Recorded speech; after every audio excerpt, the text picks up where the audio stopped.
Good evening, guys. Good evening, wherever you're joining from. Or is it good afternoon to you? Good day, good night, good Thursday to you. It's hard to say if it's in the morning. I can only say evening. Even here, it's about, well, it's 8:05 already. Good evening to you. Welcome to Insight with FunmiRoyal. Today, it's a lovely Thursday. I hope our day has been fruitful. I hope our day is going well. And if you're still at work, I hope it's not been too tedious. Please take it easy. Nearly home time. If it is, yes, fingers crossed for you. Well done, well done. I hope our week has been good altogether. Yeah, it's been somewhat cold, rainy here. But then, yeah, we just have to still thank God for another day. You are welcome to Insight with FunmiRoyal today. Today, Thursday, you know, it's always our marriage talk day. And today, you can see there, very interesting topic. All I'm going to say is, guys, this topic is going to be heated up. I believe so. So we need some cold drinks. I think we might be needing some cold drinks or cold cup of water, you know, to drink. Hopefully, yeah, when the time is right, you guys will come up and we can tear this topic apart some more. We'll look at the ups and downs, the left and the right, the good and the bad, you know, and all of it put together. It's quite an interesting topic. It's been creeping in all my topics, you know, somehow in here and there, but today we're facing it head on. Inyanks, thanks for joining. Please help share this live to your friends. Let them be part of our talk today. And of course, our discussion later on. And don't forget, guys, I have my puzzle. Let's see, is it from last week or a new one? Oh, it's a new one today. Yes, so Mary, you're not allowed to answer this if you don't fall asleep before I finish. You're not allowed to, manager, you're not allowed to answer this. In fact, maybe I should ban all my moderators altogether. Tamara, how are you? I hope you're good. Thanks for joining. Please help share to as many people as possible to be part of this interesting topic today. It's going to be an interesting one, trust me. Marriage and relatives. Hey, don't get me started. Marriage and relatives. I hope your day has been good. Tamara, thanks for joining as usual. I hope gold will pop in here today. You guys always seem to make it more interesting, you know, insightfully interesting. Thank you so much. Oh, thank you so much. Thank you, Tamara, for doing that. So I'm going to go into the talk because I really want to hear all our contributions. I'll try to rush through, but then just to make key points. And of course, guys, I know you'll be listening. So just look at maybe one or two angles I might not touch on, and then you can bring that on later on. Because I always say here, I don't have all the answers, but I do have some, you know, and I want to learn from you as much as you want to learn from me so that we can keep enjoying our marriage relationships, especially with our relatives, you know, minding the topic today. Marriage and relative. Two combination that doesn't really go down well with some people, not everyone, some people. So, as we all know, marriage is a union between two people, but it also brings together two families. So, one of the most important aspects of marriage is how a couple navigates their relationships with their extended family, their parents, siblings, in-laws, relatives, you know. And while relatives can be a source of love, support, and wisdom, they can also introduce challenges. I want to be as subtle as possible. They can introduce challenges that can strain the marriage if not handled thoughtfully. So today we're going to be exploring the dynamics of marriage and relatives, how to maintain healthy boundaries, and ways to foster positive relationships between spouse and our families, between our spouses and our families. It's always good to talk about these things, you know. We shy away from it, but then it's our reality. A lot of us, it's our reality. Oh, thank you for the follow. I'm going to find you later on. Thank you so much. I want to believe you're just okay. So let's break this topic down some more. So, understanding the role of relatives in marriage, because they play a key role as well. No matter your negative experience or positive experience, relatives play a huge role in marriage. So when you marry, your partner doesn't just marry you. You know that they marry your family as well. So it's very important, very vital to acknowledge that relatives, particularly parents, play the couple's lives. I mean, without your parents, your couple, I mean, your husband's parents, he wouldn't be there, you know. Without my parents, I wouldn't be here, so to say.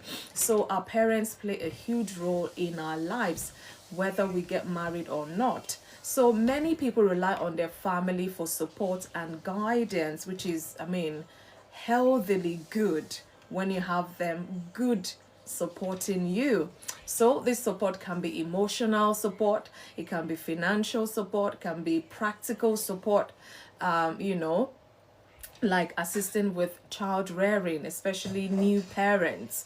When you're newlyweds, maybe 2 years down the line, you now have your first baby, and you know you rely on your mom or your mother-in-law to come help out with the baby. One way or the other, they're there to give that support, hopefully a healthy one. So, relatives can also be a great source of wisdom, especially older family members who have experienced marriage themselves. So, the love and encouragement from relatives can provide a strong foundation for couples' growth if it's a good one. If it's a good one. However, this is the balance now. However, there can also be conflict when the expectations and traditions of one family clash with those of the other. So if one partner feels overwhelmed by the involvement of their spouse's family in their married life, there will be problem, there will be chaos, there will be confusion, there will be conflicts. So striking the right balance between maintaining a connection with relatives and protecting the sanctity of the marriage is key. It is very, very important, very essential. So let's look at the importance of boundaries, because the truth is sometimes it's even worse off when a man is so close to his mom, so attached to his mom. Some of them, they call them mama's boy or mama's boy or something like that, and now they're married and they still find it so hard to detach from their mom and cling to their wives. So you find that every little thing come, hi mommy, mommy, and you're like, this is a grown man, for crying out loud. Can't you just let your mother be? And then we mothers, please tell your sons, go and cling to your wife. You know that there's a place for, maybe you truly need an advice or something, but not all the time. You're finding hard to detach from mom and clinging to your wife. And then if this is not, thoughtfully looked into, it will create problems in that marriage. So let's be wise, mothers, especially sons or fathers to their daughters. We know the way it goes. So let's look at the importance of boundaries. So one of the biggest challenges married couples face when it comes to relative is establishing and maintaining boundaries. It's hard because they love them, they've always been there, and it's hard. This is a new transition to a new life. As much as there are mama's boys, there are also mama's girls. Okay, if you say so. I thought it's daddy's girls, not mama's girls. Because I think it's always, mom, son, and dad, daughter kind of a thing. But it's okay, I don't know it all. That's what I think anyways, but I might be wrong or totally not correct, I guess. So, like I say, we have to put a healthy boundary in place when relatives are concerned. Healthy boundaries help protect the marriage from undue interference while allowing for close family relationship. So we're not saying cut your relatives off and all of them. No, we're not saying that. But there has to be boundaries. Imagine when you were a single man or a single woman, your siblings, your mom, when they come to your house, they just barge into the rooms anyhow. And now you're married. You are married. You will not even accept, not even your mother or your dad will just come and barge into your matrimonial bedroom. Your wife might just be there without clothes on, and they imagine them barging into her naked. Oh, I don't want to imagine that, to be honest with you. So there has to be boundaries. Come on, parents. Come on, wifey, husband, please. Let's put the healthy boundaries in place so that we can still enjoy our relationship with our parents or our relatives. It's not a matter of if it exists. It's just not as popularized as the one with men and their moms.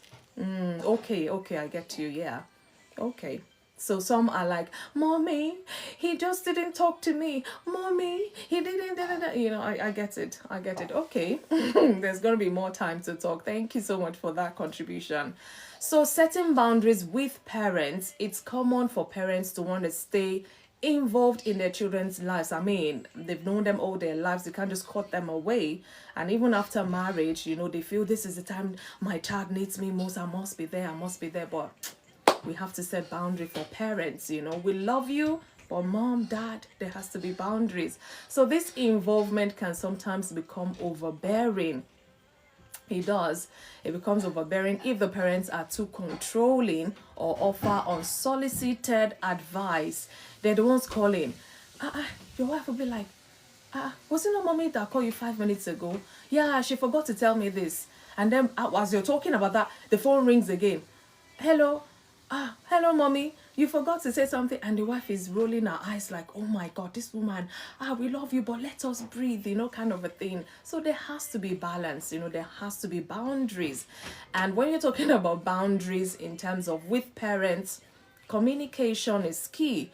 Open, honest communication with both your spouse and your parents is very essential. So you talk to your spouse, talk to your parents about things generally. Discuss with your spouse the boundaries that need to be set.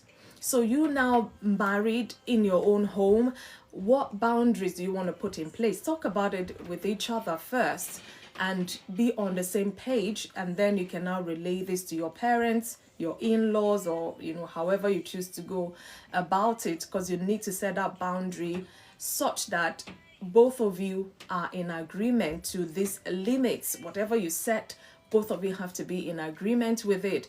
Don't say you hear your wife telling your mom something and you're like, we didn't say all that. That wasn't part of our agreement, and you know, what have you. So it might create another rift if care is not taken. So make sure you're completely on the same page as per any boundaries you're setting, such that, you know, doesn't create discomfort even for your parents as well.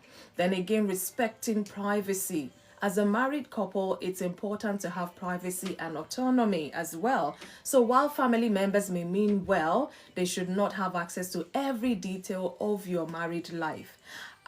How is she? You know, they even go personal. Your siblings will go personal and be asking, how was your honeymoon? You know what I'm talking about, things like that. I'm like, come on. No. Okay, don't worry, she's my wife.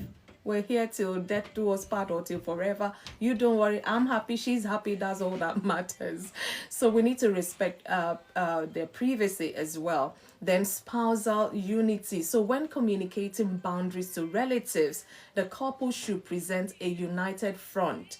Don't start arguing about that boundary in front of your folks, because they'll be like, this one, they don't even know what they're talking about. So they will not even respect your boundaries, because even you yourself, you don't even know which way you're going. So you need to be firm when you decide this and present a united front when you are approaching your parents especially. So this strengthens the marital bond and avoids creating any room for division. Because the moment they don't take you seriously, imagine you now going back to the drawing board and say, okay, we need to approach this. By the time you face it the second time, they'll just be laughing. They won't take you guys serious. So know what you're doing before you approach them. Then again, another aspect I want us to look at is navigating in-law relationships. They're part of the relatives we're talking about. So in-law relationship can be both rewarding and challenging. That much I'm sure we know. Building positive relationship with in-laws can lead to a supportive extended family network if it's healthy. That's so true. The couples must always come as a unit when be it comes to the parents. Yeah, definitely, otherwise they won't take you guys seriously. Thank you, Inyangs, for that submission. So, however, there can also be frictions if there are differing expectations, from in-laws to yourselves. So, building positive relationship is very key. Show respect, respect in the cornerstone of any relationship really matters. Treat your in-laws with respect, even if you don't agree with them. I don't want to say be politely rude. No, not that. You have to be diplomatic sometimes. You have to be wise, the way you treat and show respect to your in-laws. So a respectful attitude will go a long way in fostering a positive relationship. Some in-laws, they just deliberately want to get on your nerves. But when they see that you're calm, cool, collected, after a while they will get tired and they just have to be friends with you by force, whether they like it or not, because you're here to stay. You ain't going nowhere. So they better adjust their, mindset concerning you. And again, another thing to find is common ground. Find common grounds. Look for shared interests or values to build your relationship with your in-laws. At least if you've dated your husband for a while, you will know what the family dynamics is over in his home and things like that. So you can look for, if you know that my husband's family, my in-laws, they like maybe get-togethers or they like dinner parties and things like that. Even if you're not the party type, sometimes you might have to throw one for no reason, just to kind of foster that love and support that you really need from them. So the ball is in your court as you play the game. They will play along, so to say. So find common grounds, whether it's a common hobby, family traditions, a shared value. Finding something in common can help create that bond with your in-laws, and it's very important because some people say, my in-laws from hell. Oh, they're not allowing me to enjoy my marriage, da da da. Sometimes you might have to put in extra patience, extra love, extra everything, just so that there could be peace in that family. Then again, gratitude and acknowledgement. Show appreciation for the efforts your in-laws make to be part of your life. Some are really trying hard to bond with you. Sometimes they overdo it. Don't let it get on you. Just know that at least it's coming from a place of love. So whether they're helping with household tasks, offering advice, or providing emotional support, expressing gratitude can strengthen that relationship. Go out of your way to say thank you. Maybe they sent you over some gifts or whatever. Go and visit and, just to say thank you and appreciate whatever it is they've done or they've not even done. Just thank them for today, yesterday, today, forever. Thank them, just show appreciation and show them that you really acknowledge the role they're playing in your lives, such that you have all their support and love as well. So again, I'm moving on swiftly. Dealing with difficult in-law situations. Eyes have seen, ears have heard. Okay, communication with your spouse. So if issues arise with your in-laws, discuss them with your spouse calmly and constructively before you charge, before you lose the cable up there. You get what I mean? Avoid blaming language and instead focus on how certain behaviors make you feel. So you really have to be open with your spouse, your husband, your wife, whatever your in-laws have done that gets on your skin or makes your skin crawl or whatever it is. Calmly and constructively speak to your husband, speak to your wife first, and then you guys will put heads together as per how to deal with the situation. It's important not to put your spouse in a situation where they feel they must choose between you and their family. that is not a good place to put your spouse, because before you came along, this family, they've always been there and they've always looked after your husband or your wife before you came into the picture. So your coming should be more love, more of that. But sometimes, in-laws, they feel, who is this person that's come to take our child away, and they're just being mean for no reason. But with time, when they see that you also love their child as much as they do, or even much more, they will let go and show that love back in return. Again, setting boundaries together, establish clear boundaries with your in-laws in a respectful way. Like I say, sometimes they get on your nerves, on your very last nerves. You still need to respect that boundary. There's no point going one to one with them without your spouse knowing about that. It will just create even more and more problems, which you don't want. Cece, thanks for joining. Sina, I see you. So for example, if they frequently drop by unannounced, politely let them know that it's important to call ahead. Don't just say, you didn't tell us you were coming.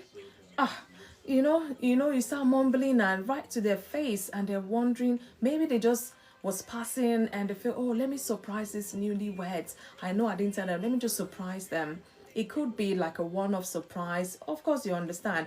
But if they're like constantly dropping by without announcing they're coming and things like that, because first you might not be at home, and then they'll say, I was in your house, I knocked, nobody, but you didn't tell them you were coming. So you don't expect that all the time you're coming they will be at home. So it could be anything, and then they want to make a mountain out of that. So you have to know how to quench that and let them know that, look, we're not saying don't come to visit. However, just let us know that you're coming so we also can prepare for you. I mean, I can't imagine you coming to visit. I don't have food to cook at home or something like that. Just, you have to be wise when you're talking about such issues. Don't expand it some more. Don't put more flame in the fire.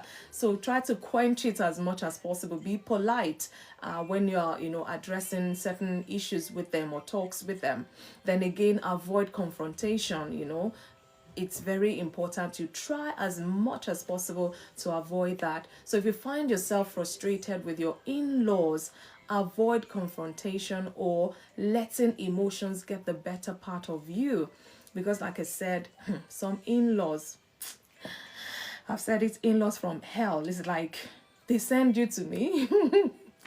Kind of a thing. We're like, what on earth did I collect from this person's business that they will not let me enjoy my marriage and things like that. So be coming down like this, Don't let your emotions take a better part of you, and all they're seeing is this horrible wife or horrible son-in-law and what have you. You don't want that. So instead, have a respectful conversation or find ways to de-escalate any tense situation.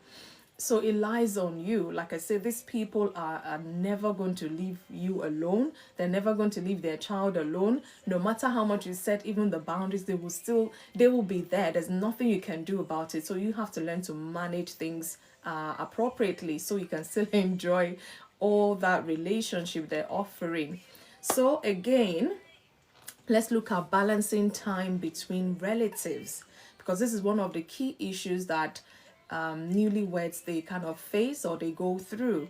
So after marriage, couples often face the challenge of dividing time between both families. Do we go to your family this week, or next weekend we have to go to your family, or vice versa, whatever it is. So this can become especially tricky during holidays, family gatherings, or special occasion when both families expect your presence. So imagine God helping you, your family, they don't have a wedding in the family, and your spouse, also your husband or your wife, there's a family function as well, and you're now like, where do we go? Do we go to this? And it happens to now be the same weekend.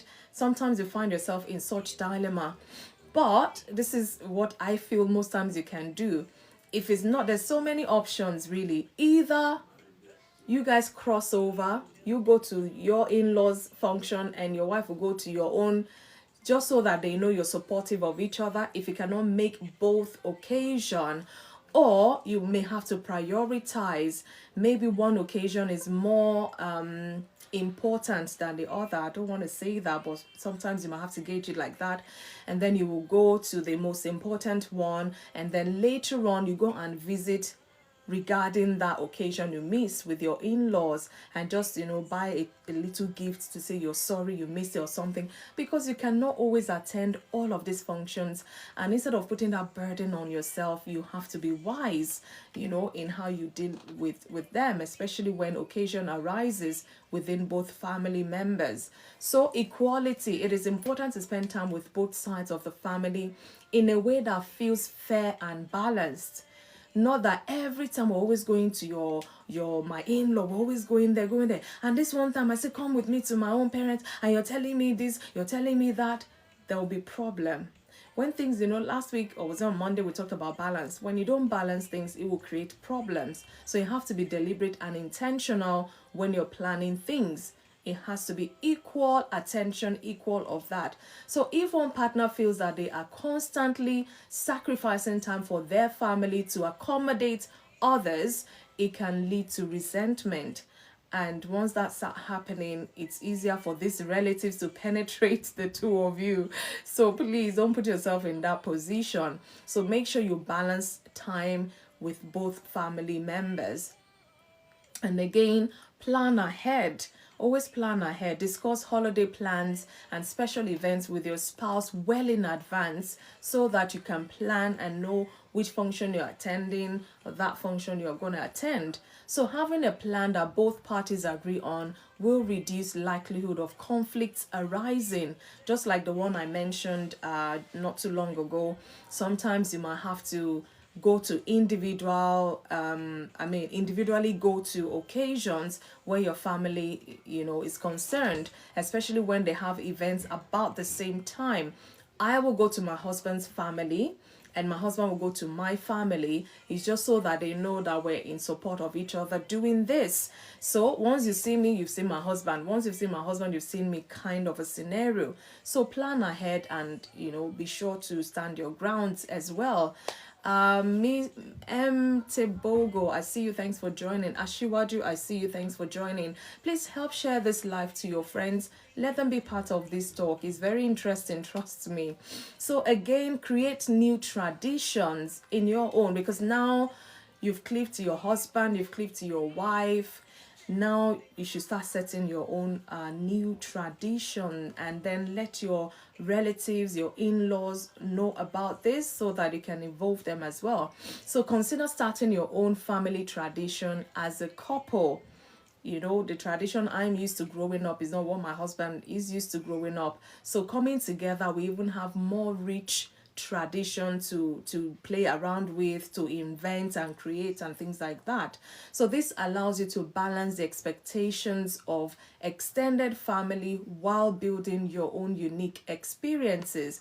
You might say, maybe before you got married, or when you met your husband, all the family always gather, especially occasions like Easter holidays, Christmas holidays, and some big holidays like that. It's always in the husband's family house. Everybody will gather there. And now you're coming, and you've always done that in your own family as well. But because you're married to this man, you might just say, this Easter we're going to your family, next Easter we'll go to my family, and this Easter, husband, we're staying at home. We're having our own tradition at home. Any of your relatives that want to come, let them come to our house and enjoy with us or have fun with us. Sometimes you might have to put that in place. So when they don't see you with this in-law A or in-law B, they know you're doing your own thing.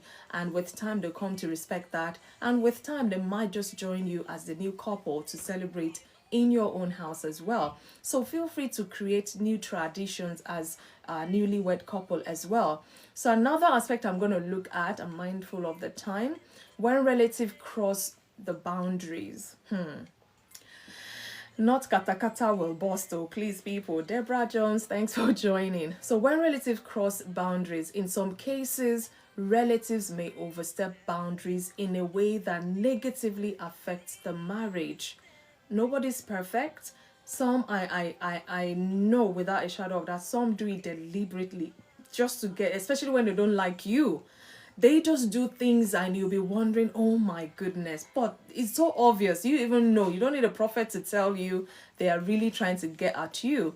So sometimes they deliberately will break that boundary. So when they cross the boundaries, what do you do? This could take the form of excessive involvement, inappropriate comments, or trying to exert control over the couple's decision. They say, oh, you guys have decided to do this, but in our family, this is what we always do, kind of a thing. And you both are looking at them like, look, it might be so, but this is my own family now, and this is what we have decided to do. And please, we would really, if you're obliged us to, just go by this and what have you, you have to stand your grounds. Otherwise, they would try to exert control over you because they will look at you as, you are our children. You want to tell us what to do in this family. Da da da da da. No. Your family comes first as well. So how to handle overbearing relatives? Some silly thoughts coming to my head. Sorry, I can't share that. Sorry. How to handle overbearing relatives. Firm but kind. Marius, thanks for joining. I see you. You're welcome. Firm but kind. So if a relative crosses a boundary, address the issue firmly but kindly, such that they know that, oh, this person mean business. They're not joking about.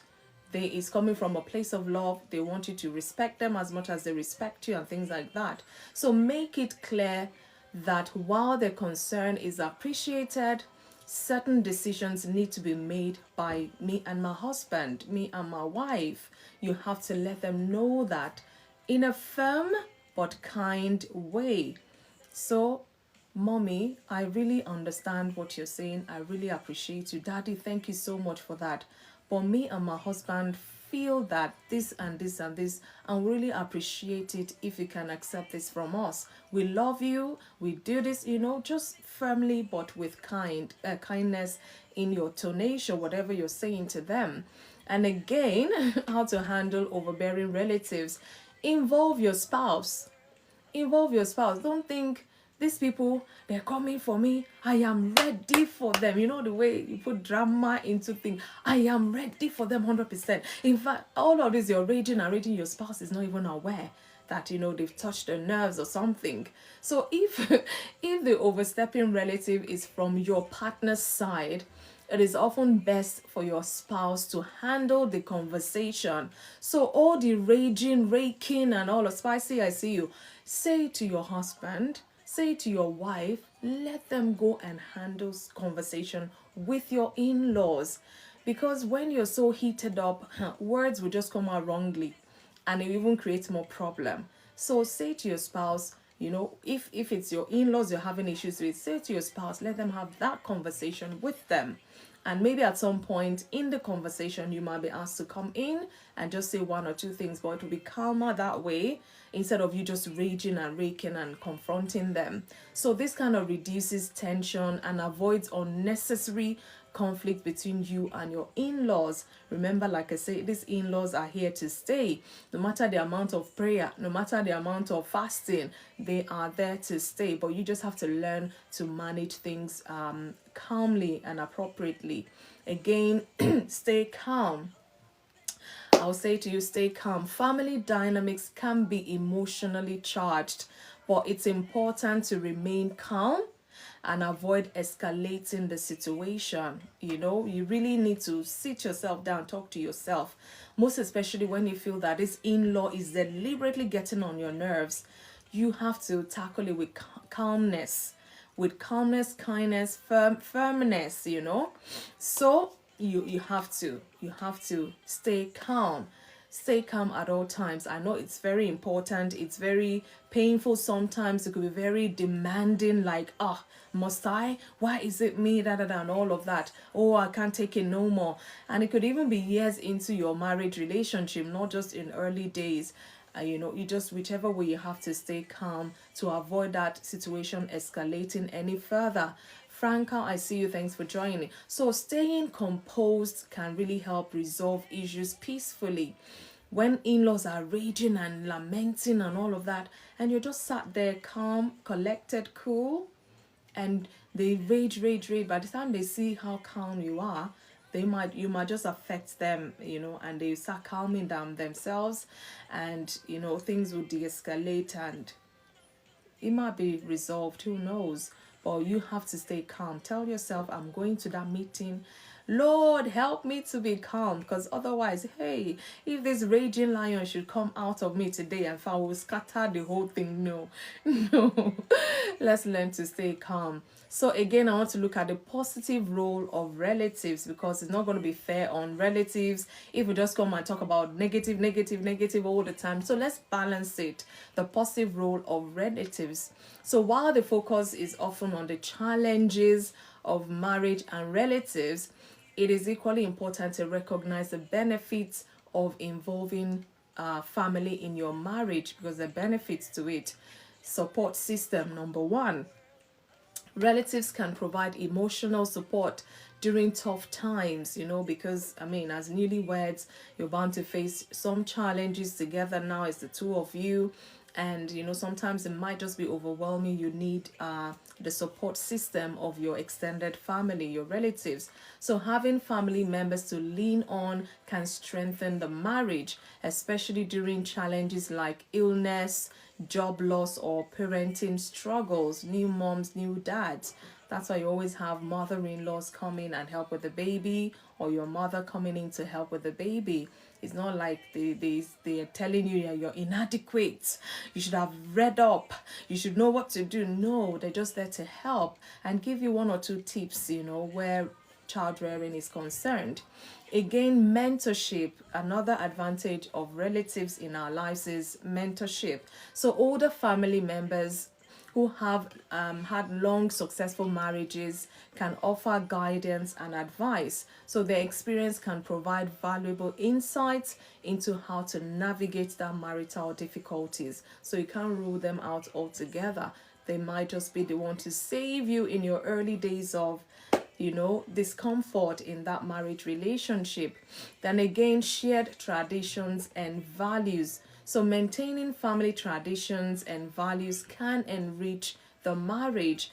Maybe your spouse could have been an only child, or your spouse is an orphan and they really have this family bond and all of that. So you bringing them to your family would kind of rub off on them, on your traditions, on your values as a family member, and this kind of enrich their life as well.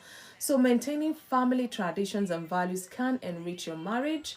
Celebrating family traditions, holidays, and customs can bring joy and a sense of belonging to the couple. So from there, from the family traditions, you can create your tradition, the one I was talking about earlier, as well, such that in your own new family you have your own traditions and your values and things that you do together, and then it can involve your relatives as well to be part of your new tradition.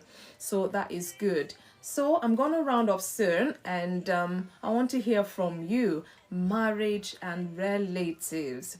Has your experience been good, bad, ugly? What it is? Come share with us. We want to learn, because some of us are in marriage. We have relatives. We have in-laws. Hallelujah. Okay, breathe. So marriage is a delicate balance between managing the relationship between you and your spouse, while also trying to nurture your relationship with your relatives, your families, respectively. So relatives can be a source of both support and tension. That's one I've established. But by setting healthy boundaries, practicing effective communication, and showing respect, couples can create a harmonious relationship that includes both their spouse and extended family. Very much so. And ultimately, the key to successfully managing marriage and relatives lies in in protecting the sanctity of the marriage, while still fostering positive connections with extended family, because all of this come together for that marriage to stay. So by striking this balance, if you can strike that balance, couples can strengthen their bond and create a solid foundation for a lifetime of love and partnership, regardless, you know. So I'm gonna pull the curtain here for now.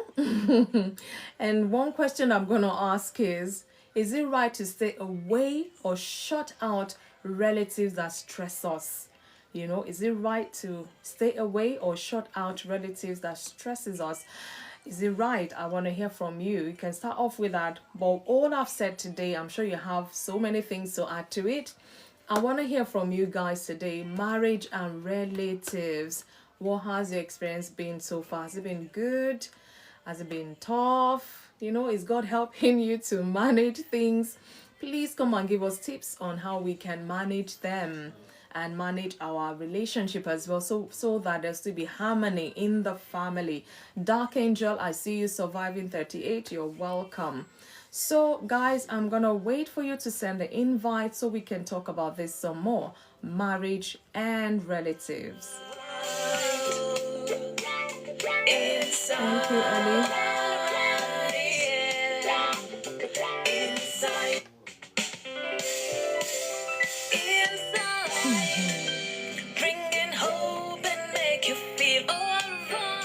Chanda, welcome. You can send an invite if you have something to say, something to share with us regarding this topic today, marriage and relatives.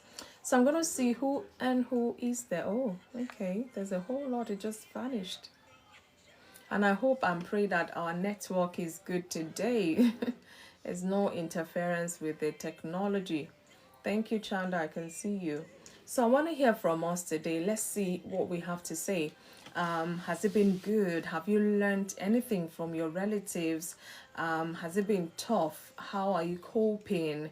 Are there any strategies to coping? You know, especially when you have some tough relatives that it seems like, they're not just having it with you, and still after 10 years, after 12 years, it still seems like these people are not just giving you a breathing space. I see you. Thanks for joining. So what is your take about this topic? Remember, like I said, there's a good side to relatives. Of course, there's a challenging side to them. But as long as you're married to their child, you know that they will forever be in your life. So, suggestion will be that we'll find a way to coping and managing this relationship such that it doesn't affect your own relationship with your husband, with your wife. Is very important. Thank you, Yo. I see you.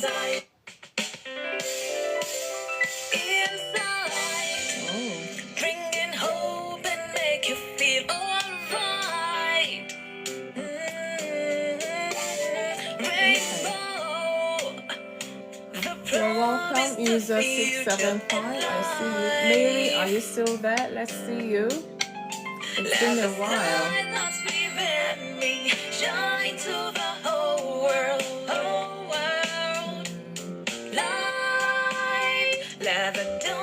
You know, one of the things I mentioned earlier is when there's conflict, you know, with spouses, your in-laws, you know, the confrontation bit is very crucial. It's very vital how you handle that. If you know that you're still raging, your emotions are high, it's best not to confront them at that time. You can just speak with your spouse, talk to your partner, you know, offload to them, shout if you must to your partner, because he can take it, she can take it, rather than go and confront your relatives or your in-laws and start raging and raking at them. You know, you're just gonna be asking for more trouble, because the more your voice will go up to your in-laws, your relatives, they'll be like, this child, I will show you, kind of a thing. So they might not just be down with you, and instead of making peace, you know, more trouble, more chaos, more conflicts, and it's going to affect your relationship with their child. It's going to affect that relationship if it's not well managed. So it's not all the time you're ready to confront, ready to lash out. If they give you one, you'll give them four. That is not going to solve anything. They're there to stay. they're gonna forever be in your life, because I mean they are the ones who your husband or your wife knew growing up and all of that. So it's gonna be hard, I feel, to just cut them off like that, especially when you're in the same locality. You know, some of us, we're in diaspora, maybe a handful chunk full of our relatives are abroad as well. So the boundaries, I mean, they can't just pop in anyhow like that. If I was you, that will be inviting them over, if at all anything. But however, you know, find the best way to handle situations with in-laws, with relatives. Otherwise, it will just create a huge mess. And if this linger on for so long, it will start affecting your relationship with your spouse if care is not taken. So we know that it's still positive to having relatives. They could be a good sort of source of a support system, especially for newlyweds or new parents. You know, newlyweds who are just 2-3 years into their marriage and now they are parents themselves, transitioning from being single couple to now couple with a child, you know, learning the dynamics of raising a child. When the child is not feeling well, the things to look out and things like that. Of course, your relatives, your in-laws will be the first point of call to ask for advice, to ask for, you know, how to do certain things. So there's some positive roles relatives play in the couple's life as well. And some of them, of the relatives and in-laws too, they've been married for years, so they can give you some marriage advice or marriage counseling where necessary. So it's not all totally like fight all the time. No, some relatives, they've so, what's the word, adopted you into their family that if somebody comes from outside, they will even think you're their child, not even your husband or your wife. The way they've so taken you like their own daughter. So I've seen cases like that. I've heard cases like that, that you feel like, wow, you're blessed to have such good in-laws, good relatives from your spouse. So they could be sort of mentorship as well to you. And yeah, okay, let's see who is there. Tamara, are you where you cannot speak? I think I pressed that invite before. He-Man, thanks for joining. So guys, I want to hear from you today. What is your take about marriage and relative? Do you think that relatives, you know, whichever way, you just have to put them at arm's length? You want to live life with your spouse, let you live life, so to say? Or you are the type that feel, you can't do without them. You need your in-laws at all times. You need your extended relatives at all times. They just have to be part of your life. You know, I don't think, what kind of boundary do I want to set for my in-laws? Or what kind of boundary do I want to set for my relatives? I don't think that is, you know, that might be your take. As long as you're on the same page with your spouse regarding any decision you want to make, such that you are a united front. They're not looking at you as, are you guys, what on earth are you talking about? This one is saying A, you are saying B. What do you want us to do? You know, we the relatives, we the in-laws, you know, so you have to be on the same page together with your spouse when setting boundaries, or if you feel there's a need to set boundaries. Julius, I see you. Thanks for joining. I hope you're good today. So I want to hear from us what our take is. Please, I hope you guys are not running away because of the sensitivity of this. Remember, we're always here to learn. We're always here to talk about certain things that we might not necessarily talk about out there. So it's a safe space. Let's talk about this. Some of us, you know, we've had good relationship with our in-laws, with extended relatives. Yeah, thank God. And some people, because I've heard of cases, sometimes you hear some stories about relatives, about in-laws. You will wonder, are you sure this thing you're telling me is not one movie you watch somewhere? And they're dead serious. This is what they're experiencing from their in-laws. It seems like they just can't have a break, and it seems like, and the worst case scenario is when the partner is so backing the in-laws, backing their own relatives, you know, against you as their spouse. That can be very challenging. Ayodele, I see you. Thank you so much for joining, bro. Bang Aki, thank you so much. I think I noted you last week, or was it on Monday? Thank you so much for joining. So, guys, I want to hear from us. Let us talk about this marriage and relatives. Has your experience been good? Has your experience been challenging? How did you cope, or how are you coping? We need those coping strategies, for other people out there who may be in one difficult situation with their relatives or in-laws, because nobody knows it all. Nobody knows it all. And I want to believe quite a handful of people are into marriage. And of course, you have relatives, whether they are far or near, they're still there. Sometimes it could even be all of the palaver challenges will be on the phone. It will be on the phone. You find out that they call this person to call that person to call this person, and now there's a rift, and now you need to have a family meeting. Thank God for WhatsApp. Thank God for Zoom. Thank God for all those, social media network where people can easily, quickly family meeting. Yeah, Friday, family meeting. We need to have this meeting because we can't have this anymore. This our son. His wife is on is too much. Whatever, So they call for a family meeting, and at the family meeting, people start talking. You just have to learn to be calm, even when maybe they're all pointing at you, you've done something wrong, and within you, you feel maybe you haven't done anything wrong. By all the parties shouting at each other, it's not going to resolve anything. So you may have to be the bigger person and just hear them out. Let them offload, at the meeting, and you find words that are calming, words that are soothing to start whatever you want to say. So don't come back to say, I want to rake for them the way they're raging at you and things like that. It's not going to work. And then for your spouse to even be there, maybe you might just be calm enough to let your spouse do most of the talking. Because if a situation is about you, I would avoid talking as much as possible, except when the need arises, or when you just have to speak. But then you'll be mindful of your spouse. You don't just charge at any one of your in-laws, because this will even bring about another issue altogether. Uso Kong, thanks for joining. Guys, send your invite. Let's talk about this today. Otherwise, I'll just take it as, well, I've come to give my talk, and I believe you guys have heard, and and that'll be it for today. But then my puzzle, I have my puzzle. Tamara, can you not speak where you are? Inyanks, I've just sent an invite to you as well. Omalicha 880, thanks for joining. We're talking about marriage and relatives. Marriage and relatives, we talk about the good side, the bad side, the ugly side of relatives. Mila for Christ, thanks for joining. You guys are going to make us sleep here tonight.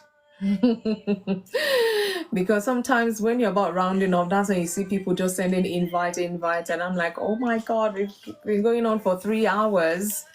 Thank you, Inyangs. Thanks for joining. How are you today? I hope you're good. Okay. I hope you can speak where you are as well. Hey, Funmi, how are you doing? I'm fine, thank you. How are you? Hey, I'm having network issues are troubling me. Hey, that's why I Oh, was busy coming in and out, yeah, okay, I noticed logging in that. and out. Yeah, but no, I'm doing good. Okay, God is good. And how are you doing? I'm fine, thank you. Thank you so much. Thank you So very much, ma'am. hopefully it was free to help you give your contribution for today. Mazi, thanks for joining. Yeah, we're having power issues here, electricity issues. Oh, So I see. yeah, so it's on and off. It comes on and comes off. So I'm hoping Okay. that it will be fine. Yeah. Okay, fingers crossed then. Oh. So yeah, maybe Inyang, if you are you ready to say something, or do you want me to go to Mazi? Oh. No, it's okay. I can say something. No Okay, please problem. go ahead, please. Thank you. Yeah, well, the topic that you're touching on today, Hmm. It's very important and it's very sensitive at the same time, It's because we will always be members of our families, but at the same time, when we get married, we create new families. yeah, We start our own families. family. So yeah, so now when you look at it this way, it always shows that there must be a great deal of maturity to exercise this kind of balance, Yeah. because it's a hard one. We were not raised the same way. Some people, yeah, we were raised by single mothers. There was never a father figure. Yeah. So you being attached to your mother is not necessarily an evil thing, but sometimes when you have to step change and then your life changes and you grow up, then you start experiencing problems, especially if you, what you call, introduce another woman into the picture. You know, yeah, in a family, maybe in a family where you've got a lot of sisters and you've got you've got a mother, a lot of women, and there isn't that much of a father figure. It becomes troublesome, because as you grow up, you take up the reins of taking care of your family. Sometimes your younger siblings or your sisters, they depend on you, even financially. Yeah. You essentially become their father, you know, while you are their brother in essence. But now when Funmi now comes in my life, issues that, Okay. troubles that, Yeah. yeah. So at the same time, we have to even look at it in this angle that there are some families where it's not even an issue of absent parents, where actually everyone is present. People have mothers and fathers, and it's okay. Yeah. But sometimes you you marry into a mean family. Some families are mean. That's There is true. an element, yeah, there is an element of meanness that you cannot explain. You know, when when they see you as somebody who does not even meet their standard, whether you are the man or the woman in the relationship, it becomes troublesome. When you do not fit their category of what is acceptable, Yeah. then it becomes them. So there's an issue around the issue of marriage and relatives, and it must be understood for what it truly is, because sometimes it's issues that are unavoidable, but sometimes it's people being mean and not taking accountability for their actions. And like, for instance, you come from a background where your family is wealthy. Your father took care of you and your siblings and everything. And I come from a background where probably my mom and dad parted ways, and both of them probably they died, or I don't even know who they are. I grow up through the system and we meet. So my background already puts me at a disadvantage when it comes to your family, because your dad is well, your dad and your mom and your family, they are well articulated. Your family line, your history is well articulated. Probably your business people, you good, it's all good. But now here comes me, and then I'm the good guy, I'm the right person for you. I love you, I lead you, you. Then I come into your life, and immediately tension arises, because like, hey, oops, who's this guy? What's his history? And if when they start digging around, they understand that I'm basically a nobody who by God's grace just was barely be able to make it. And That's then they just suddenly overlook you. They overlook okay, Mazu. Yeah. your feelings and your thoughts. It's like you don't exist. And then now all of a sudden they want to impose their superiority or their superiority complex on me, because that's why I'm saying that when it comes to marriage and relatives, some marriages are okay, but the relatives are just mean. Yeah. People with no manners, and they don't care who you are, even if you are a man. Well, even if I have all the attributes, okay, I understand. Maybe, let's say my background is not that bad, even if it's not that bad, but when they look at me and they start twinkling things and judging me, they say, nah, Oh my he's not goodness. right for fool me. Fool me Oh. deserves better. And then now issues start. But Mm-hmm. now, maybe I will tell you a little story. I've been married for 9 years. I think, I've told you before that I'm married. Yeah, well Yeah. done. Yeah. This year is my ninth year. Wow. We've got three. Yeah. We've got three kids. Wow. Um, and then I remember very well when my wife and I dated. Mm. My mom had no problems with her. Okay. She was probably, yes, she just saw her as a nice girl, no problems, no friction, no nothing. But the moment I said, Mom, I think I've made a decision. Uh, I'm getting married to this woman. I'm going to take this woman and make her my wife. And for me, I'm telling you, a storm of storms began. Wow. Wars began Wow. between between the only woman that I've ever known to have cared for me and Wow. loved me unconditionally. The only person that I know that this one is the person that loves me unconditionally. Mm-hmm. On that day, I told her that I've decided to get married. It was as if she's the strangest person on the planet. It's like I did not know her. It's like, what's going on Oh, now? why do these things happen, really? I'd like, and then I realized that in my case, it was that issue that I pointed out to first when I said that I grew up in a very tough way, difficult. We really did not have a lot, But Mm. I've faced probably with my siblings, like we are four, but my brother, my elder brother passed on because of COVID. So now Sorry. the only three of us are remaining.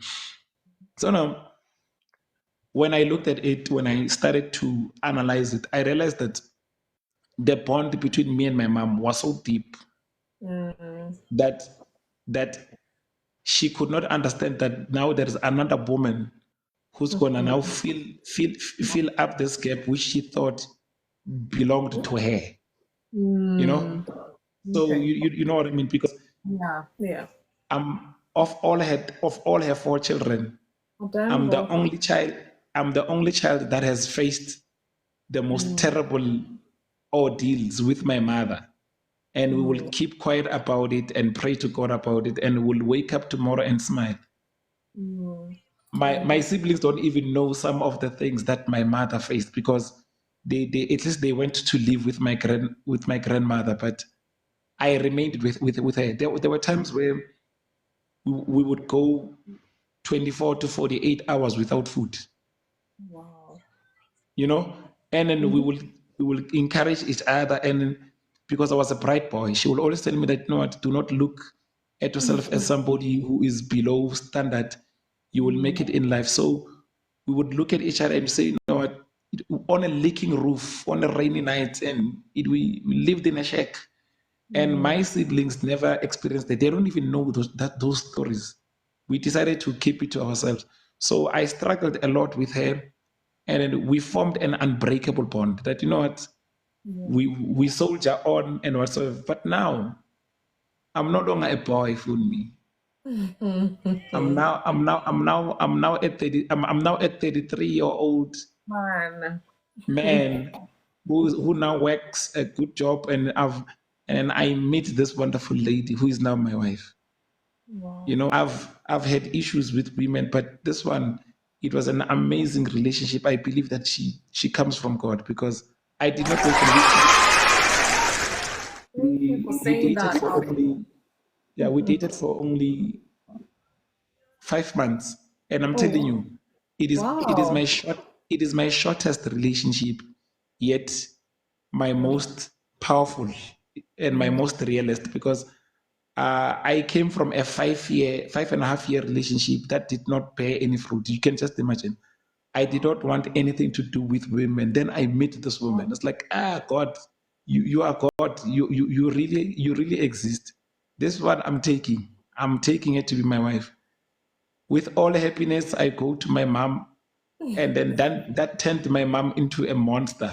Oh my And goodness. this, Wow. yeah, so this is where now I had to intervene, because I realized that now this is what they mean, that they say you have to be a man, because Yeah. I had to stand up to her, because it was becoming terrible, even Wow. leading up to the preparations of The the wedding. wedding.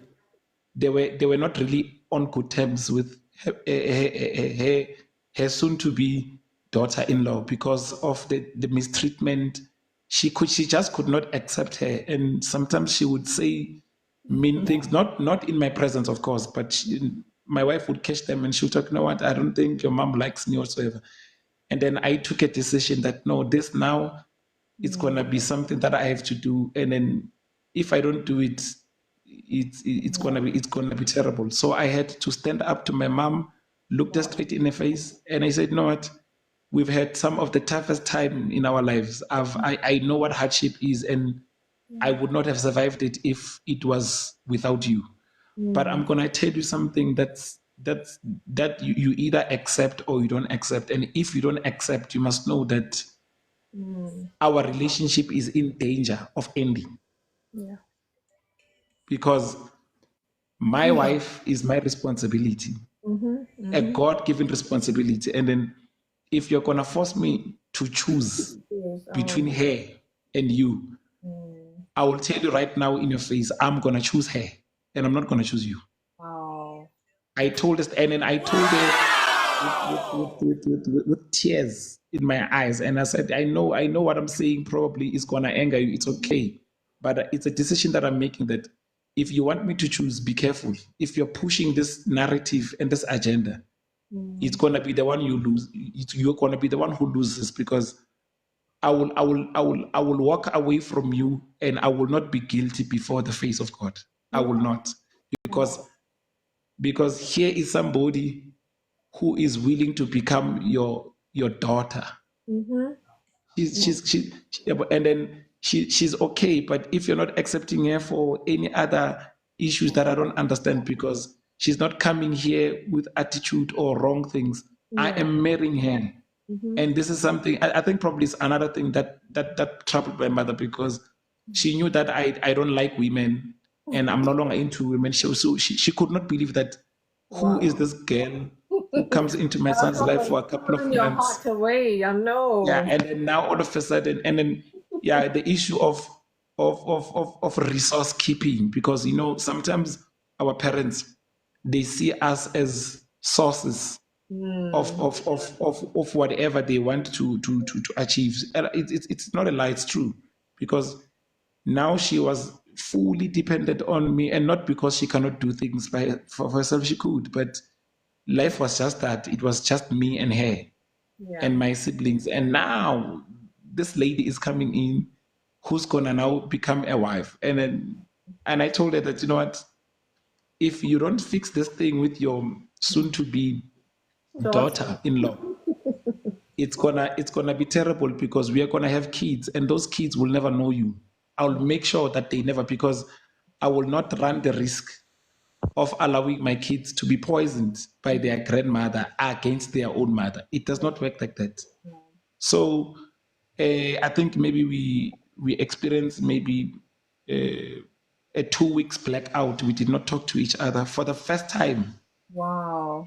in our existence. Ever since I came out of a womb, it was the first time I Wow. did not talk to my mother, and it was the most terrible thing you can ever imagine. Oh. Not talking to a person who knows you inside out, the only person who knows how to get you up and going, the person who knows how to encourage you.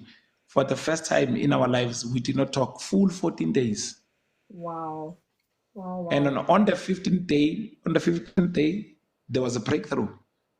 Then she called me and said, "No, what, can you please come home? We need to talk." I was like, "No, no problem, I'm coming."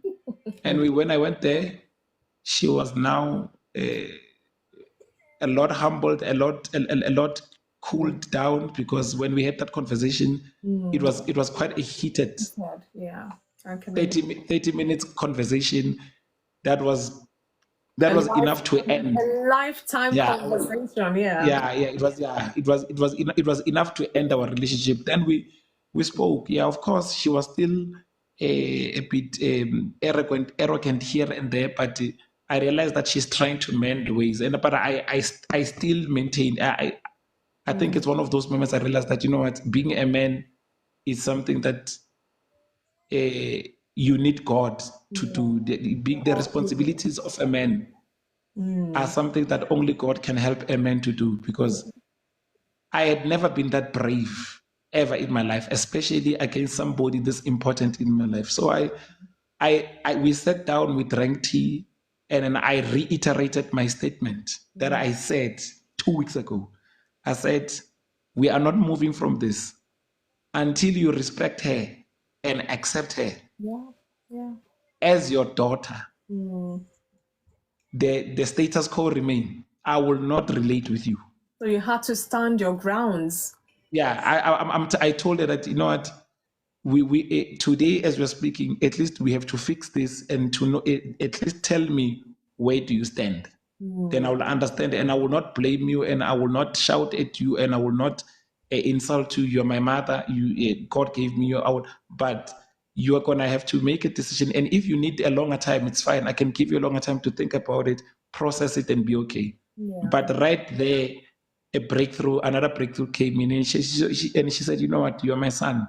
I cannot lose you. And then I don't think I want to lose any opportunity to be a grandmother to my future children and stuff like that. And I was like, you know what?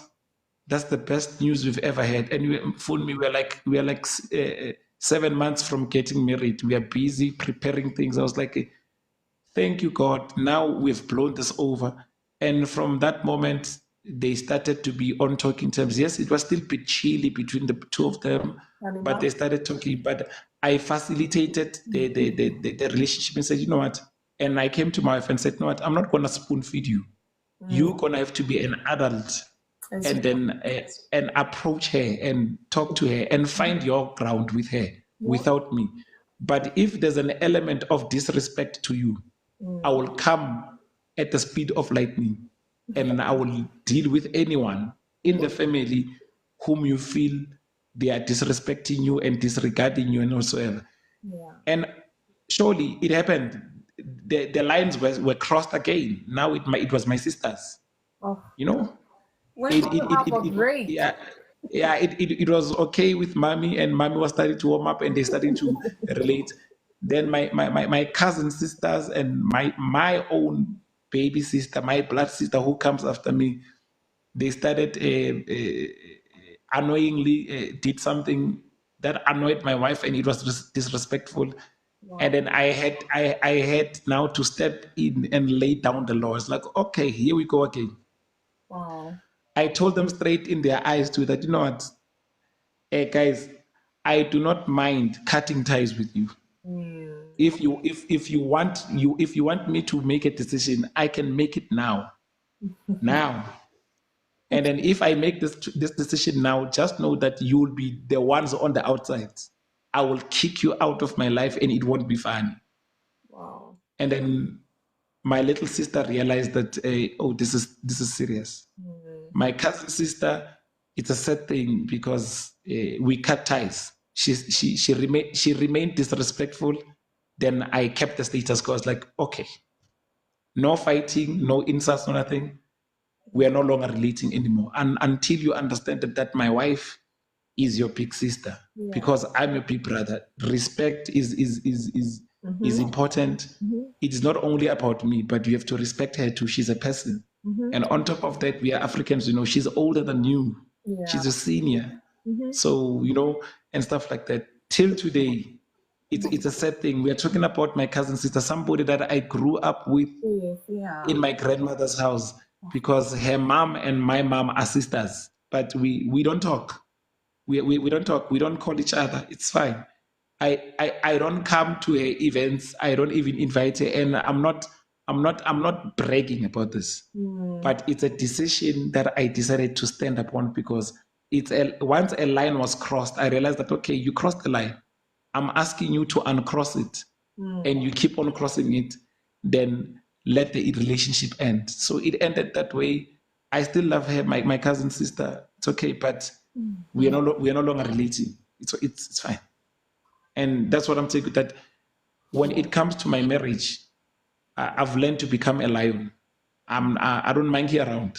When it comes to protecting the integrity of my marriage to my partner from family specifically, I don't monkey around. They know me, I'm a Christian, but I tell them that, you know what, even being Christian, do not try and test me on that one because I will cut you off. I will cut you off because my wife is my peace. My wife is my final destination. Mother of my kids. And then if I'm willing to be at peace with her and be at war with everyone. That's the decision that I've taken. Wow. And then if anyone does not respect my wife, then it's not worth it to relate to them. It's as good as that it's respecting you. Exactly. Exactly. Because we are one. If you disrespect her, fundamentally you're disrespecting me. Whether you like it or not, is the truth.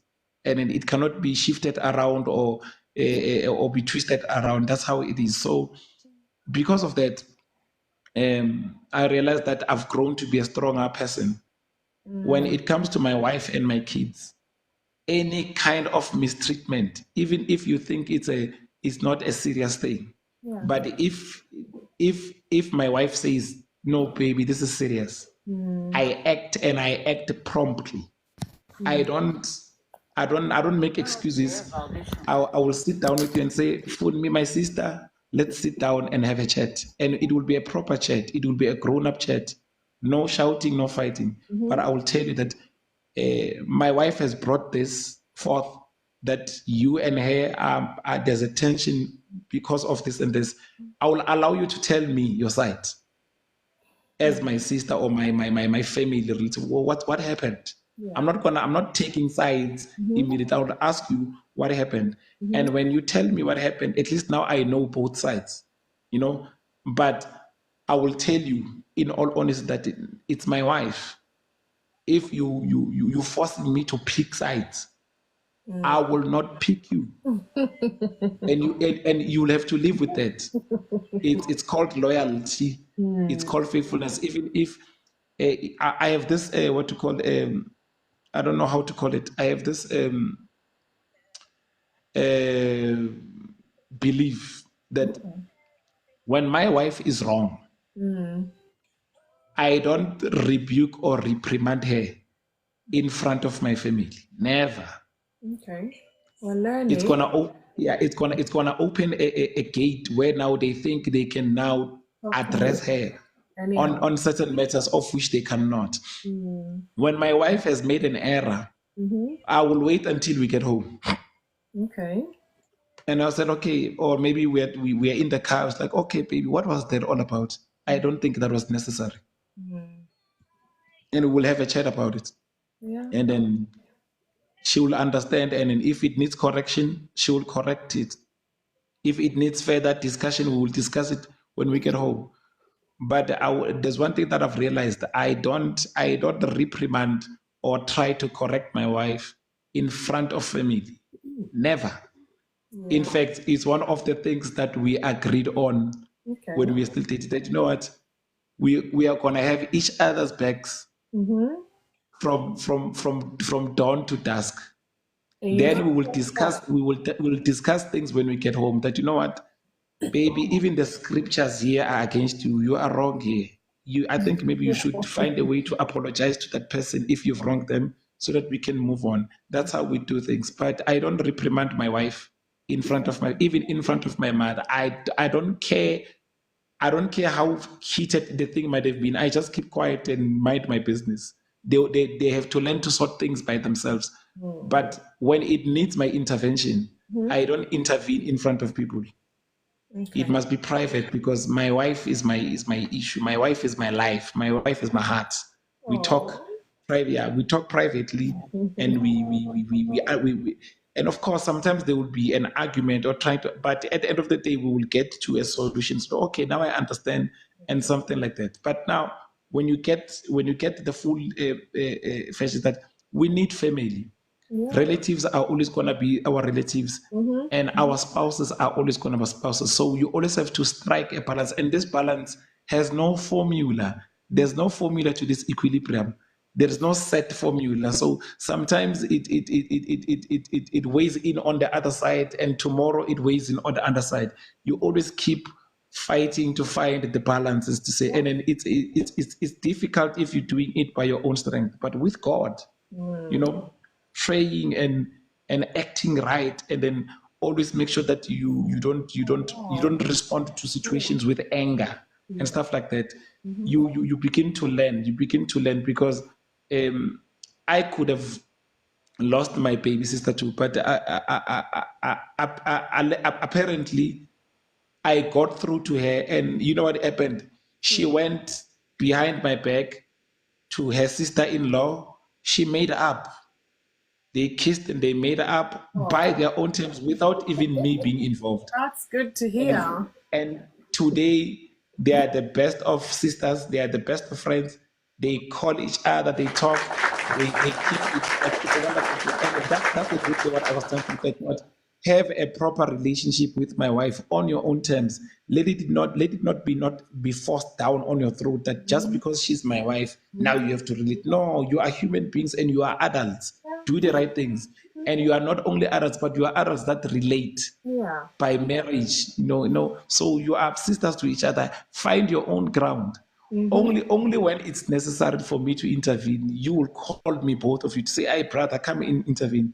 Me and my sister-in-law are having a problem. And guess what? It has been a Oh, wonderful past 6 years or so. They are sweet, they are good. thank God God. is good. And I'm just saying that it's a work in progress. It doesn't have a ceiling. We keep working at it every day. Oh, yes. My mom, my mom now knows how to cry out her frustrations to her daughter-in-law without even telling me. I was like, oh, so now you are at that level, guys. You're keeping me out. Wow, that's nice. Really? Yeah, and then they're relating now, and on their own terms, and it's good. But sometimes we have to go through some certain things, draw some certain lines, make sure that, you know what, here are boundaries. Do not cross them. If you cross them, there are consequences. Yeah. And then, yeah, that's basically in the nutshell my life in the past 9 years. Oh my God. Wow, wow. I'm short of words, really. I'm just short of words because as you're, going along in the story, I'm just picking all these points, and I want to believe that people listening as well are picking these points. Such a perfect example to share with us, and it's not just even an example; it's a real life event you just relate to us here. So in my talk, I remember saying that, look, they're not all bad. It's just everything really stems from a place of love. Is that they love you too much, they can't bear any other person, or they think this person cannot look after you the way we look after you, or this person is a stranger, why are you bringing them into this coven of, Yeah. so all sorts could be going on in your family's mind. And I thank God that you explained what you had to do, because not a lot of man, I don't want to say boys, man, will be able to face their mother, heads on the way you did. And if you had not done that, I don't know whether you guys would have even gotten married, because there were opposition from mom, siblings as well, even cousins as well. So you can imagine. And it's because you are sure that this person is going to be the bone of your bone, the flesh of your flesh. So it was like you standing up for yourself in a way, because if you had not done that, trust me, that relationship with your wife and your mom, I don't know what would have happened. You had 7 months in Yeah. between. It would have, God knows, maybe she would have been a forgotten story. But you stood your grounds, you came through for your wife, even for your mom. Yeah. I know it's hard. They love you. I mean, well done. Thank you so much for sharing. So much. It's really very refreshing to hear that relatives are not all bad. I keep saying they're not all good, they're not all bad. So they're just in between there and they're here to stay. So we have to learn to manage. Some of us, we don't have patience. With in laws, you will learn patience by force. So my in laws are my parents and I love them dearly. God, you're lucky. Thank God. Thank God. You know, some people, when they tell you their ordeals with their in laws, honestly, it would seem like this person is lying, but to be fair with you, they're telling the truth. And just like you said, in Yang, some in-laws are just mean, is their way of life. So you're not bringing, no matter how loving your spouse is, they're mean in nature. They don't see it. They will just be mean to this person. So it will now take you who loves this person to either say, you know what, whether they accept you or not, I know you are for me, I'm for you, I'm just going to go ahead. Sometimes we lose members of our families just because we have chosen somebody to marry, you know. So are you ready to face that kind of life? Like you cannot talk to your parents or you can't talk to your siblings just because you've decided to marry this person.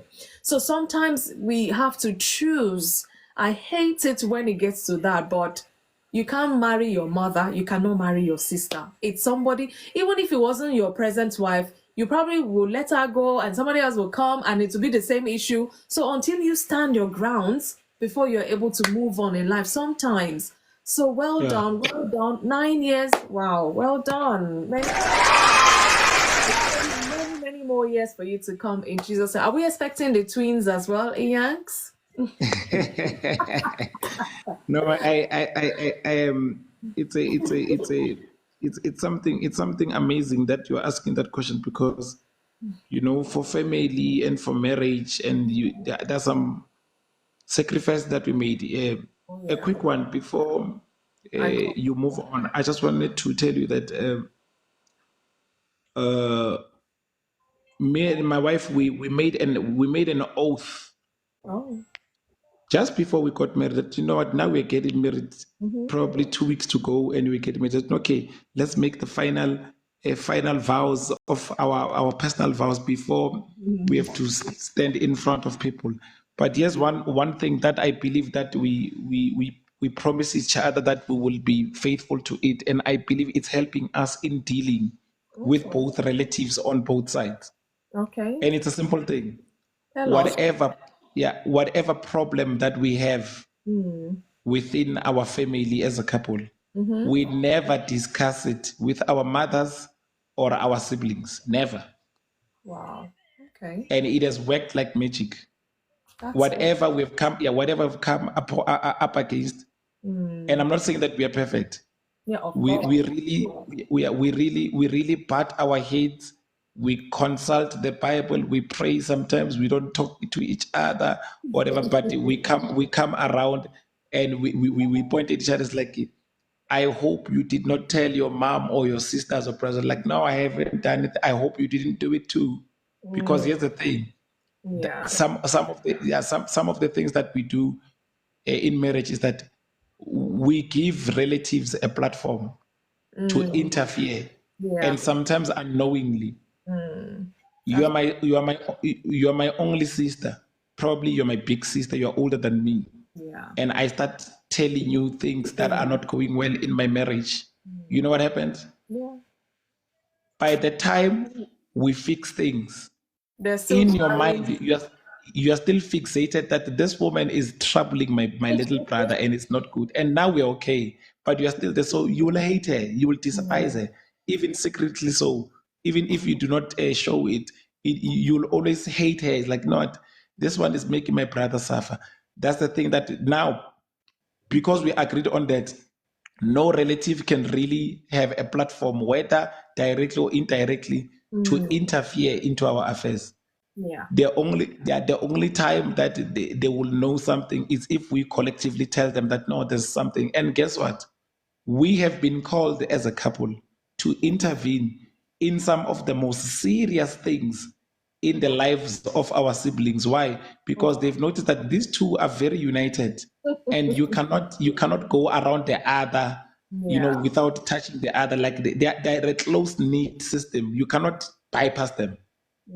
They know nothing about what happens under my roof, and unless when they visit us, and that's it, and they go back. But they know nothing. They know nothing of our struggles. They know nothing of our fights. They know nothing of our issues, of our difficulties that we face. Those things are for us and God, and then only if there are too much, then maybe we will trust God that He will show that what people can we speak to concerning marital issues or marital difficulties or marital tensions or whatsoever. Yeah. I'm telling you, even right now, it's 9 years. I'm seeing God doing it. He's still doing it because we agreed that we will never give anyone, even our own parents. My mom is as blank as her mom concerning us. They only know our smiles. They only know us when we visit them, and that's it. Even if we got out of the house not really in good terms, but when we get to see our folks, we wear a smile. We put an act of unity. Yeah, an act of that. Not we might not be each other's best friends now, but let us put an act of unity. Nobody's gonna find out what we're going through until we deal with it, and it's okay. No, but and that's it, and it works. It works, and it works, and I thank God for that. And lastly, on that issue of kids, my wife had the last pregnancy was extremely difficult, you know. Sorry to So hear. she almost had a C-section because our baby boy was too big. You know, he was a big one. He It's was he your was a, fault. It's he was your he fault. was he was almost 5 kg baby, 5 kg. It was terrible. Wow. Trust So me, I now, understand. yeah, so there were issues in the labor ward. But I will tell you something that will inspire you. Okay. So the nurse came to me and said, "You know what? We're gonna have to perform an emergency C-section because the baby looks like it's stuck, it's not coming out, and then for the safety of your wife." On the next room, like it's a maternity ward. On the next maternity, I just planted my knees there and I cried out to God. Before I even finished that prayer, it was about a 10 or 5 minutes prayer. Before I finished it, the very same nurse rushed back and say, Mister, your wife had just given birth. There was no need for a C-section. So as I prayed, God gave her some strength, supernatural strength to push the baby, and the baby just came out easily. Imagine the baby was troubling her to come out for a good 40 minutes or so. Wow. Wow. Then Wow. when they were deciding to call the gynecologist, that you know what, I think we just have to perform C-section. The baby just slid out the poop easily. So when I talked to my wife, she's like, it's amazing that at that moment, I was like, at that moment, what time was it? Because she tells me that they tell me that the time the baby came out of her. When I looked at my watch, it was exactly 5 or 10 minutes into my prayer. It was not even finished. Wow. So now the baby was born. So I took a decision. You see, these are marriage things. Then I made a decision that love of my life. No more. I've heard of something called vasectomy. I'm gonna allow them to cut me and do whatever. No blade is gonna touch your body because you've given me 3 kids, natural birth. I think it's only fair that let the doctor do a vasectomy to me so that we will never have kids again. It's okay. You don't have to twist your tubes or whatever. You are okay the way you are. And I'm glad that I made that decision. Thank you. Wow. Thank you. I don't know where that came from. I was just teasing in a way, but you've just shared, I mean, almost a decade there. Thank you so much for sharing that. So, all in all, dealing with relatives, dealing with issues for couples, really, they have to be in sync. They have to put a united front. Sometimes the devil will even come and attack this such that you don't understand each other's language. That's when you should even be more spiritually alert. Because when the devil sees you fought your mother to keep this, you fought your sister to keep your wife, you've done this, the devil will not be happy. Do you understand? So we want to come at different angles and all of that. So thank God you're a spiritually sensitive man. And I pray that you continue to enjoy your marriage till Christ will come, if I can put it that way. So thank you so much, immensely. Thank you for sharing that. Really, really appreciate it. And it's very beneficial. Even though I'm 25 years plus in marriage, I mean, I've picked one or two things there. Some relatives are employed by Satan, so we must discern. It's true that I gave such scenario, like you'll be wondering, like they've just saw this evil person in your life because you have married the love of your life, so to say. But then in it all, there's always a way to handle such people. It can be in a violent way, but it has to be in a firm way. Sometimes, like I said, for you to stand your grounds, sometimes you may have to, hold back from such relative, especially when you're sure this person is the bone of your bone, the flesh of your flesh. Thank you so much, Inyangs, for sharing that. God, I'm going to come to you short. He said, of course, we must not hate them, but we must know how to handle them in regard to our spouses, definitely. Because of time, I'm going to put my puzzle out there. And hopefully, if you're in the box already and you know the answer, please feel free to attempt it. If not, we'll keep trying. Otherwise, I'll bring this back next week. So the puzzle for today is, what was Eve's favorite food? Adam and Eve in the Bible, for those who are believers or Christians. So the story of Adam and Eve. Eve had this favorite food she loves to eat. What was that food? If you know the food, please come in and tell us, and you can get the gift for today. Otherwise, let's keep, racking our heads and trying to find the answer. What was Eve's favorite food? What was Eve's favorite food, if you know the answer? So I'm coming to you, Gold, because people seem to just be dropping off. And, Eddie Murphy. Mr. Eddie Murphy, good evening to you, if that is you. I'm going to come to you, Gold. I've seen your, the submissions you put on there. Eve's favorite food was lies. No. Thanks for attempting. No rough starts. But yeah, let's keep going for the night.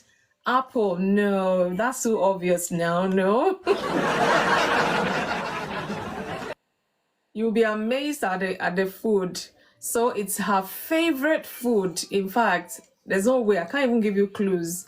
But the clue is, the food too is in the Bible. So if you know your Bible very well, it'll be easy for you, I guess. So what was Eve's favorite food?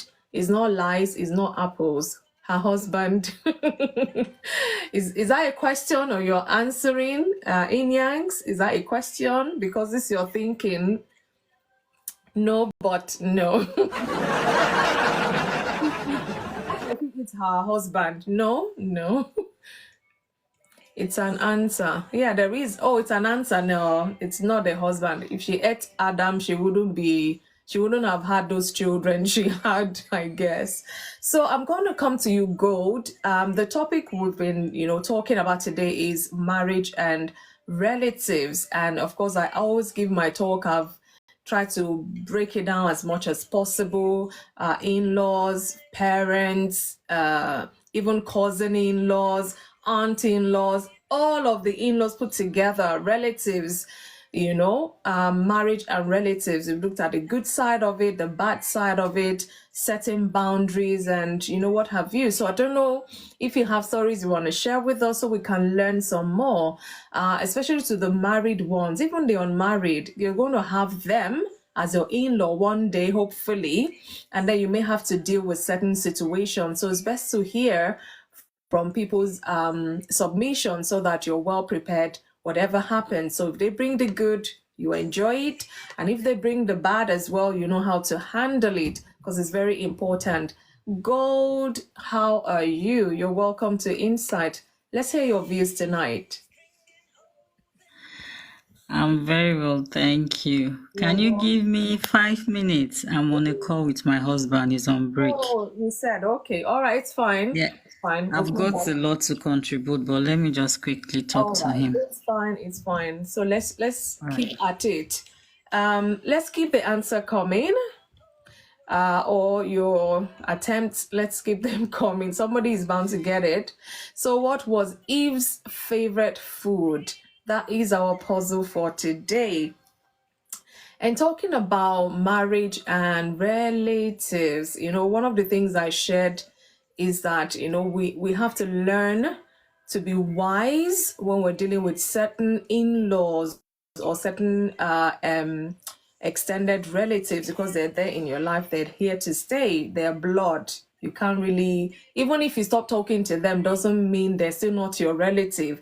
Because if you're talking, sometimes you might even talk and remember them in your conversations, and you just remember, oh, you're not actually talking to this relative because of your spouse or because what they've done to your spouse. So, in a way, there's still our relatives, there's nothing we can do about it.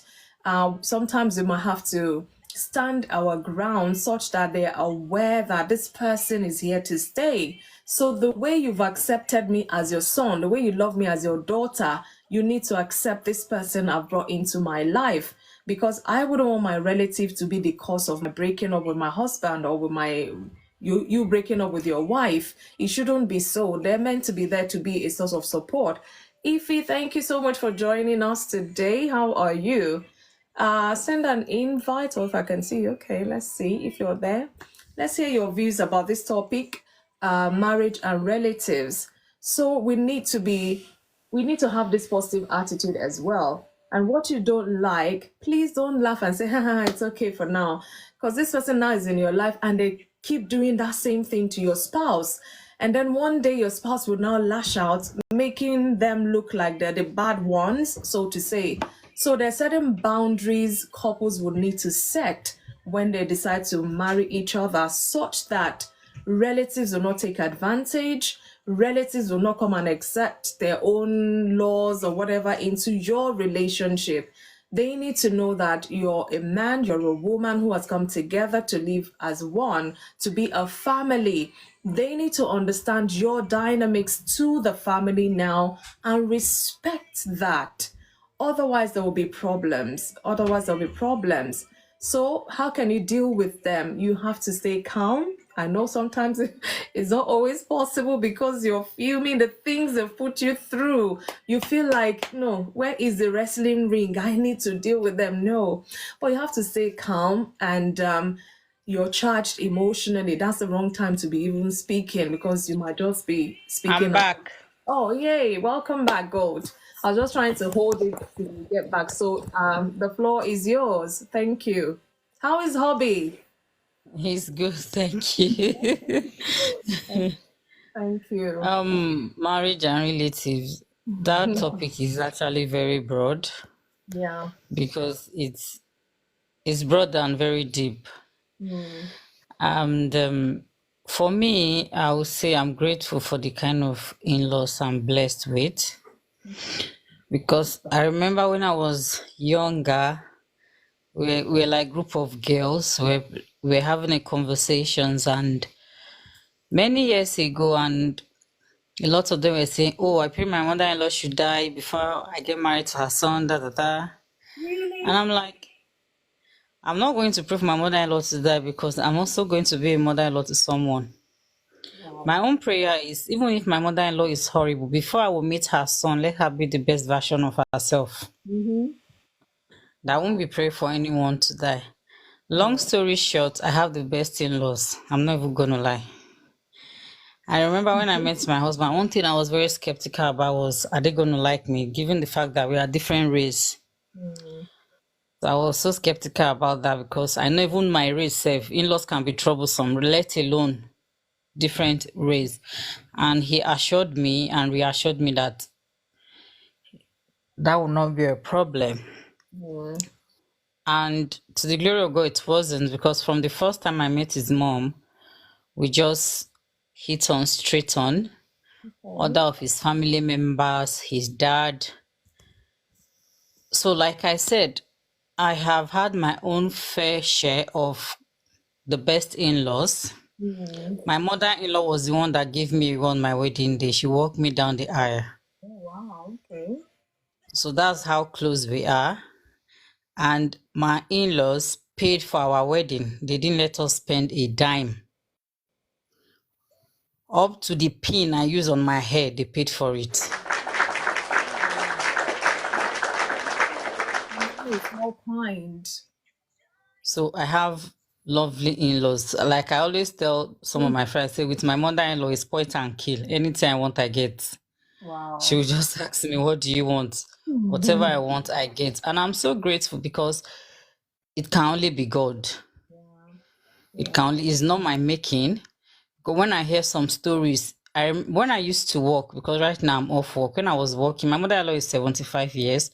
She takes me to work. She drives me down for 35 minutes and come back to pick me up. Wow. Your mother-in-law. Yes, she takes me to work.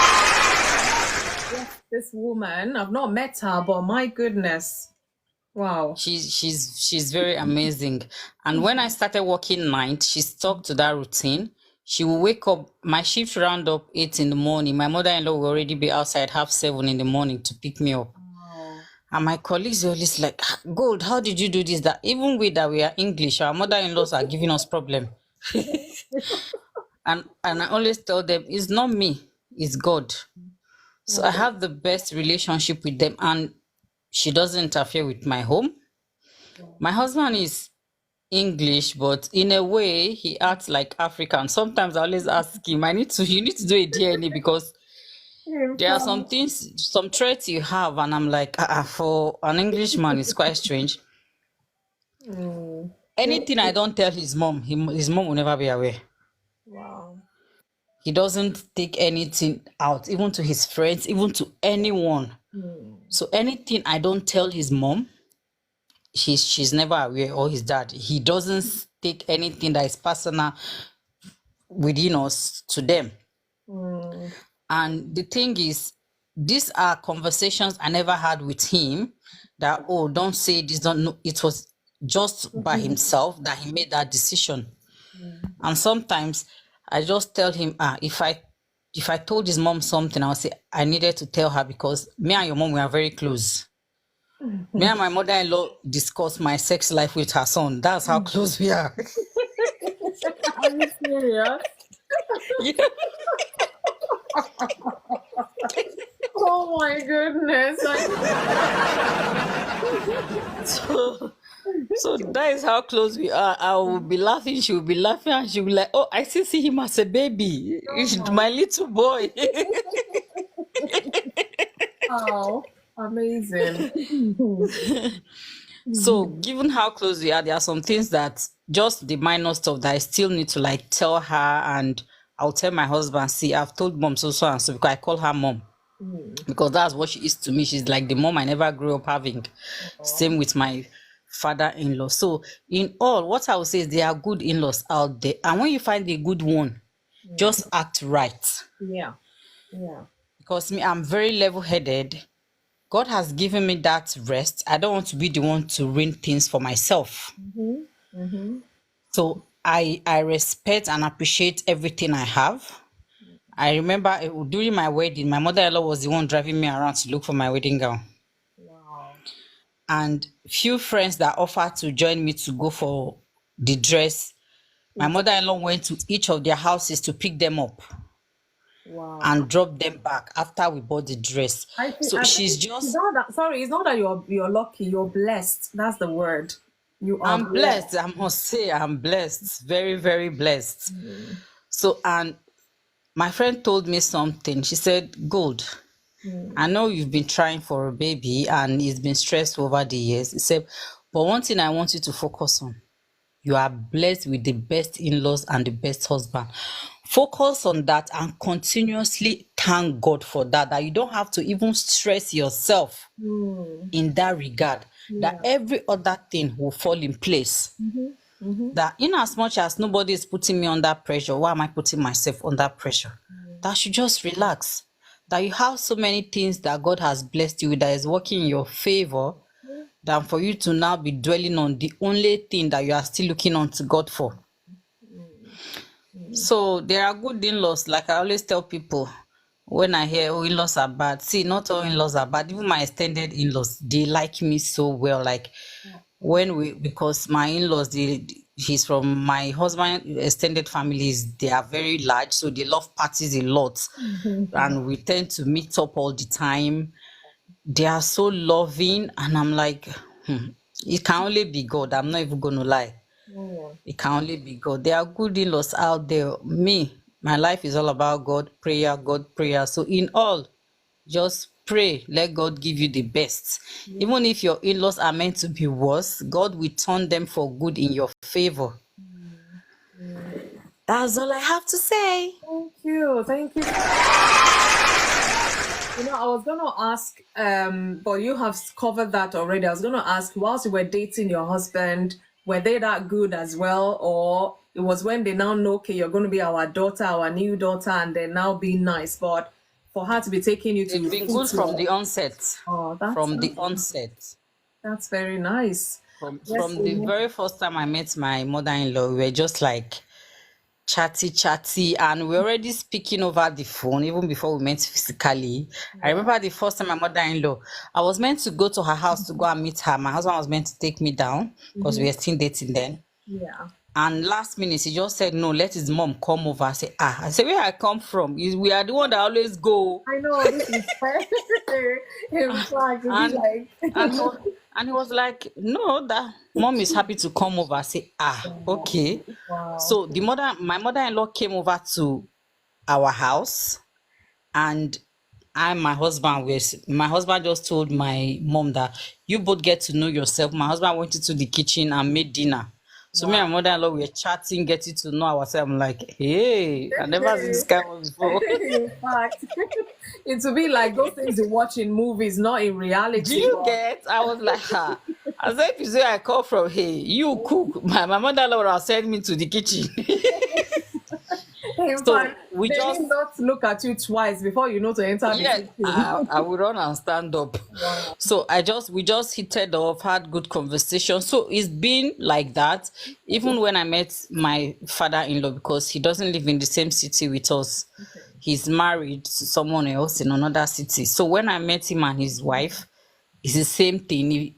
So I have two very lovely mother-in-laws who are more like competing for my love and attention. Oh, wow. Lucky you. So- Bless you. So I'm more like the one in the middle, and I just try to balance stuff like that. My mother-in-law will be asking me, and what did the other wife say?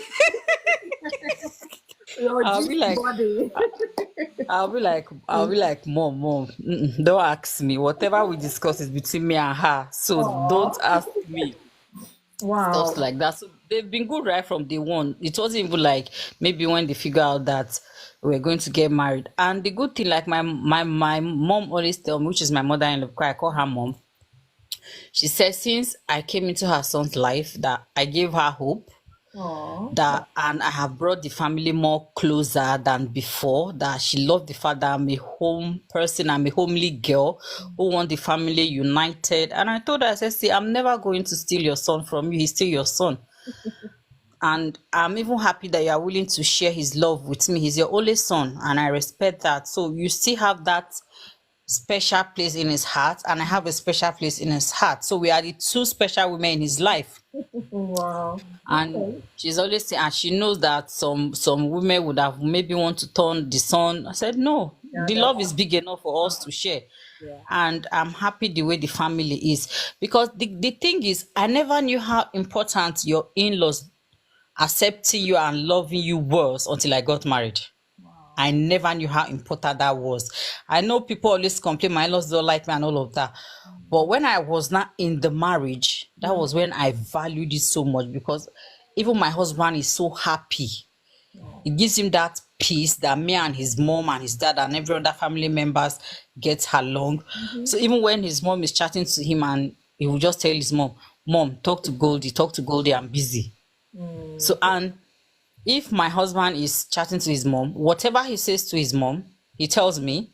Oh If wow. the mom send that same chat to me, the same thing my husband tell the mom is what I'm going to say to her. Yeah. So she will not tell the husband, oh, I know Goldie is the boss. Let me talk to Goldie.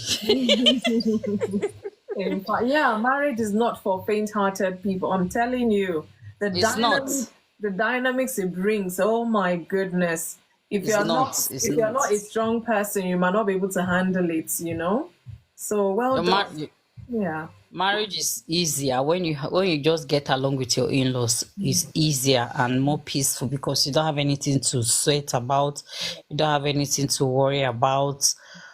It's not easy contending with in-laws. That's not any position I wish for anybody. It's You not a very you good you one one at all. person versus all of them. Do you get? Hey, no, no.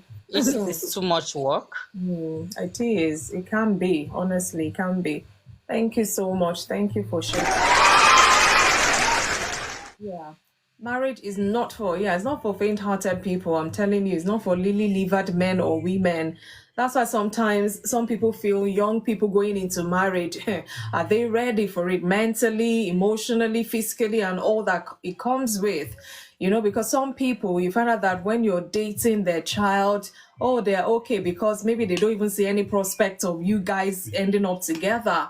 And then the moment they see that this thing is getting serious, you just see the way they would change. Like, I can't explain. You can't understand the way they would just switch. Like, maybe your partner now is out telling them, we're trying to pick a date. We're going pick a date. They're like, are you guys serious? You really want to go ahead with this? You just find out like somebody gave them some medicine or something to sniff, and they just go cuckoo on your spouse. And it's like, what happened? What changed? I thought you guys liked this person. Why that? And then sometimes you might not even be able to explain it, but you just have to stand your ground so they don't come in between the two of you. Ian says, go, that's so true. The way I get along with my mom-in-law and sister-in-law makes my marriage easy. Yeah, it goes a long way because sometimes they might just be the one both of you are always fighting about, especially if the man of the house is still like not cutting off and setting that boundary. It's hard when the man of the house is not helping the situation. For the woman, it's easy for the man to even call her to order. Look, I know you love your family, but this family comes first now, and this, that. But if it's a man that is the one, I don't know how that woman or that marriage will survive it. Yeah. Do you So, even know that before me and my husband got married, it was just me and my husband and the priest that chose our wedding date. We didn't consult my in-laws.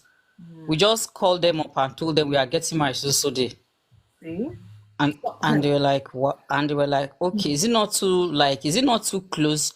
Because my mother-in-law would be like, oh, she wanted like 6 months to plan heaven and earth wedding. She wanted the whole world to be there and all of that. And we said, no, we don't want anything elaborate. We just want something small. I think it was only either 2 months.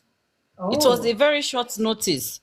that And when they see that, yeah, that's what we want, they never even try talking us that, oh, you didn't consult us or change the date. No, we just told them the date and we said we are going ahead with it. The priest has already approved the date, and they say, oh, okay. What do you need?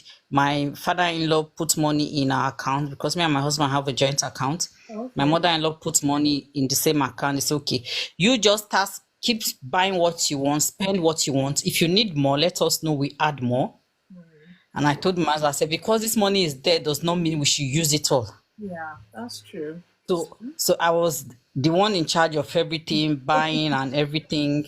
So Yeah. we even have leftovers and we sent it back to my in-laws. They were so shocked. Oh, wow. It's good to be prudent, honestly. It is very good. Yeah. So one of the questions, thank you for sharing that as well. One of the the only question I asked today is it right to stay away or shut out relatives that stresses you? Is it okay to do that? Do you reckon? So Inyans, you can answer that. Gold, any one of you can answer that. I don't know why some people will come in and it keeps dropping them off. I hope it's not my network. Maybe it's the network. Maybe it's the network. Well, for me, I can't really. It's a bit tricky because judging from my own experience, it's really nice to have your husband family with you, like share that bond, share that love. It just make everything easy and really, really peaceful. You don't have to like make the man choose or him turn between you, his mom, or his relatives or anything. But if it comes to that and there is nothing to do, your peace of mind still matters. If you need to cut them off, just cut them off, even though it's very difficult and tough. It is what it is. For the sake of your marriage, I guess, because your spouse Yeah. is here to stay no matter what. So if they're going to make life hell for you, you might as well maybe give them some space. Maybe not cut out Yes. completely, but give them some space so Give that them you some space. exactly when once they're sure that this person okay means well for our child, now they're in each other's lives, they're okay and all of that, maybe they will come to and support and just be okay with the two of you together. So you never can tell. So yeah, thank you. It's hard because these are relatives you probably grew up with, now having to cut off from them because you have chosen this partner of yours. It's not a good situation to find oneself, to be honest with you, but people do find themselves in such situation. And then at the end of the day, if you're bold enough to even face these relatives, okay, give me one good reason why you just despise this person. Sometimes their reasons might not just be tangible. Sometimes the reasons they feel is priority to them might not mean anything to you. And then you have to make up your mind. So because of what they've said, you will not go ahead to marry this person, or because of what they said, you will still go ahead and marry this person and lose your relative in the process. So people find themselves in different kind of dilemmas, different kind of scenarios, and it's tough. It's tough because you love this person, you want to spend the rest of your life with them, and you love your family because they've been there through the thick and thin, and just being in that middle is like this one pulling you, that one pulling you. Is like, oh goodness, what do I do with myself? So I do understand, and I mean, for not everybody will go through this, but some who are going through it and listening to us right now, one thing that our God have said, in Yangs have said, is pray. If you're a believer, just pray to God to help you out. And at the end of the day, you have to make sure that you're ready to spend your life with this person. And then you have to go for your partner because you want to start your own life. They've been in your life all these years. You cannot marry your relative. That's one thing you should know. So you have to make up your mind what you want to do with your partner. At the end of the day, it's your decision. It's what you want to do. Whether they like it or not, you have decided to go ahead with this person, spend the rest of your life with them. Maybe one day they will come on board. And if they decide not to come on board, this person is in your life and they're here to stay as well. So I wish all of you all the best, in whatever situation you find yourself. My prayer is that as we go into marriages, especially the new people going into marriages, that we would find favor with our relatives, with our in-laws. They will even make our marriage sweeter for us. That's my prayer for you listening out there. So I'm going to come back again to my puzzle. Gold, do you want to try again? What was Eve's favorite food? Eve, what was her favorite food? Thank you, Yangs, for liking the live. I really appreciate that. Manager's dropped off again. Manager, if you're there somewhere, please help me type, what was Eve's favorite food? What was Eve's favorite Christmas? What do you mean? Who eats Christmas? Yanks, no. No, I didn't say what was our favorite season. What was our favorite food, as in food to eat? It's not apple, it's not lies, it's not Christmas. Somebody wrote something else, I can't remember. It's not that either. So it's okay. We have a whole week till next week, Thursday, to go and do our homework and try to find the answer. So if you get it, you get the gift. If not, next week, hopefully, if we don't overtalk, we're going to, I will have to tell us the answer if nobody gets it right. What was Eve's favorite food? It's also in the Bible. That's the thing. Maybe go and read. Go and read Genesis again so you will have a clue. Eve's favorite food, and I really like the food as well myself. And I bet Gold and Inyang, so you like the food as well. A moment here. So, guys, thank you so much. I think we'll just about wrap it up for today. I dropped Ify. Ify, I don't know if you're still there. He was there for a second. I can't find him again. So it's been quite interesting. I don't know why all the people, they keep coming up and dropping off. The network kind of makes it boring, the program sometimes, but all the same, for the two of you that have been able to share with us today is quite real and quite insightful. Yeah, it's always the network, isn't it? I think there are thousands of life going on right now as well. Maybe that's part of it, but it is what it is. Thank you guys so much for sharing your story. I've learned, in fact. Inyanks, thank you so much. I wish you all the best in your marriage. Tell your wife for me that she's a strong woman. And even you, God bless you. More spiritual grace for you to continue holding your home together. And our love to your mom as well, Gold, thank you so much for sharing. My prayer for you is that God very soon, by his grace, you just say to God, I desire male or female or even two. And the Lord will grant both your heart desire according to his will for you. That is my prayer for you, Gold, in Jesus' name. I will rejoice with your family soon by the grace of God. TJ, you're just coming. And I know you're my person. You will always have something to share with us. Let me see if you can come up and say one, because we still have about 20 minutes to go. Let's see who is there. So we've been talking. TJ, why now? Why? You're just coming now. For all the same, I appreciate you stopping by. We've been talking about this. Thursday is always marriage talk.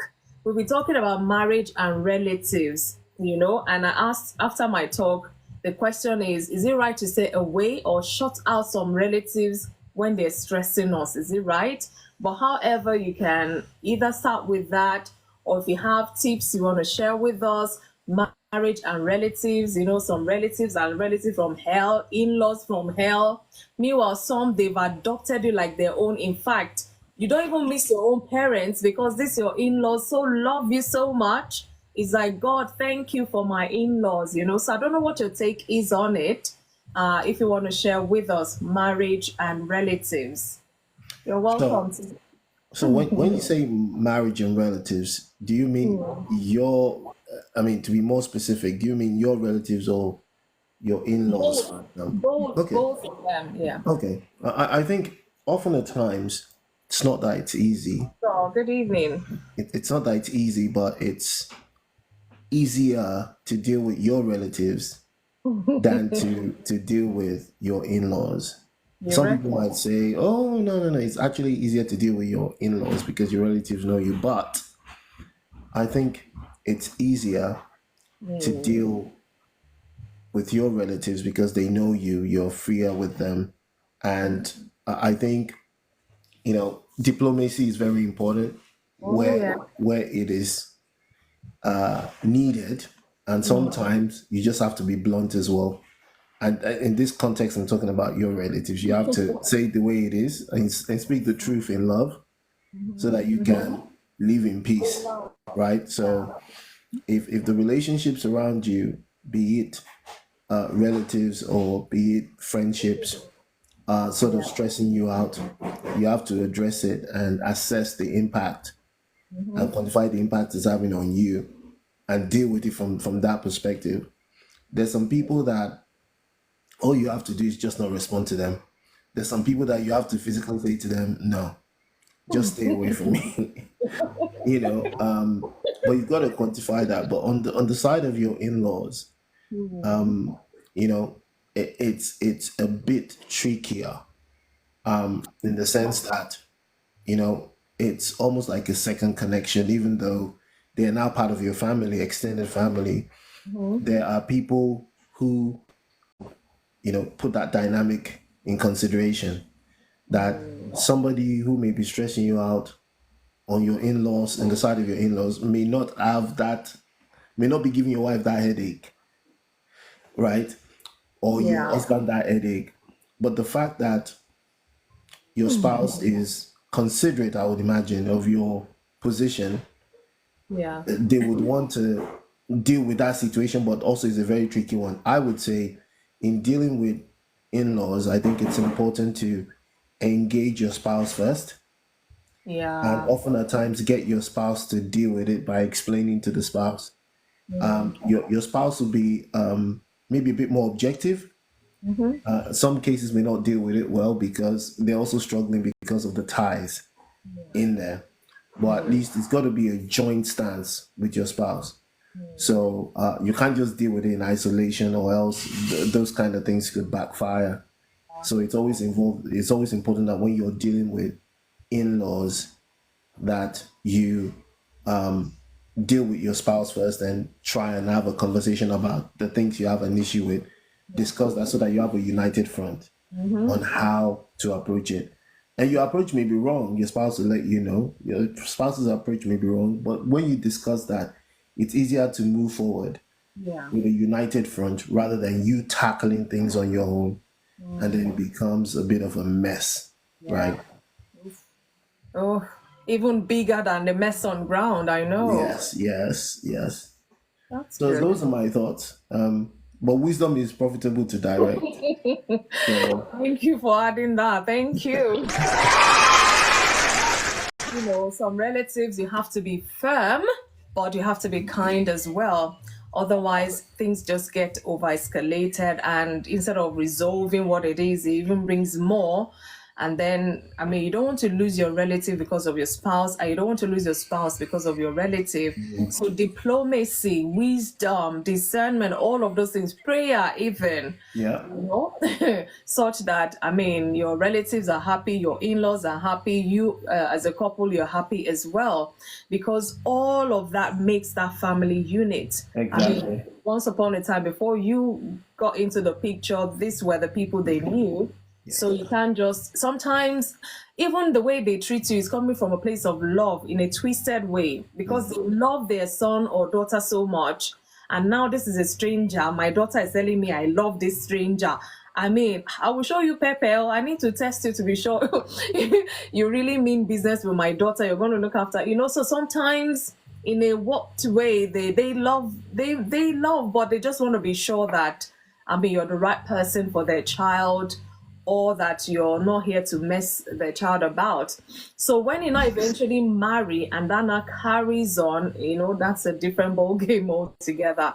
Because you would think by then, everybody should have gotten the memo that this person is here to stay. So they have to live with your spouse as well. They can't expect you to now choose between them and your spouse. It's not a good place to put anyone, to be honest. So in it all, like I say, you have to be firm, but be kind when you have to approach them. And one of the key things you said, TJ, even though you were not here when I gave my talk, is that united front. Make sure whatever it is, you and your spouse talk about it first. And then, before you now go and meet your relatives or in-laws. Because if you're not prepared and you go there, they will attack you guys. And if you don't even know where you're standing or what, they would pieces you, Lord, if care is not taken. So when you go there, no matter the bombshell they're throwing, you guys are standing your grounds like this is it. If it's a boundary and all of that, you have to stand it. And once they see you're not bulging, they would have to give up, because this person is here to stay. So wisdom is profitable to direct. Thank you for sharing that. Thank you so much. What was TJ, don't answer this, because I think you were here. I may have brought it before. Don't answer. You're off limit for this one. What was Eve's favorite food? What was Eve's favorite food? That's the puzzle for today. TJ, you cannot answer that. I'm banning you from answering that. So, Pastor, I want to see this name. Eligu. Is it Eligu? I'm so sorry if I'm not pronouncing it well. You got it well. You Oh, got I it got very it. well. Eligo. Yes. Good Which is very evening. rare. How are you? Oh, Very wow. good evening to you. Well Very done, good sir. evening to you. Thank you so much. Okay, how is everyone doing? We bless God. We bless God. We bless God. And you as well and your family. I'm blessed though. We're doing well. We're doing Oh, well. I'm thank you. sending them to bed right now. So Oh, okay. Well, I know it's a bit late now. We're going to be rounding off soon, anyways. I thought we were rounding up before you and CJ came in. So thank okay. God. That means God still wants us to hear some wisdoms, some nuggets from you. So I'm sure you've heard at least from TJ's and Submission, yes. I was able to get a context. hear from you, sir. Thank you. Okay. I think TJ has done strong justice to this thing. So I'm going to take it from this point, right? Okay. Before this whole thing must start before you get married. You should be able to know who your in-laws are before you get married. And what I mean by know who they are is that you must have seen traits of this, of whatever it is that is coming your way Yeah. before you get married. So I'm going to give you my own little experiences as we go on. So first and foremost, once you know that this is where you're headed, you must now first make a decision. Do I want to continue? Yeah.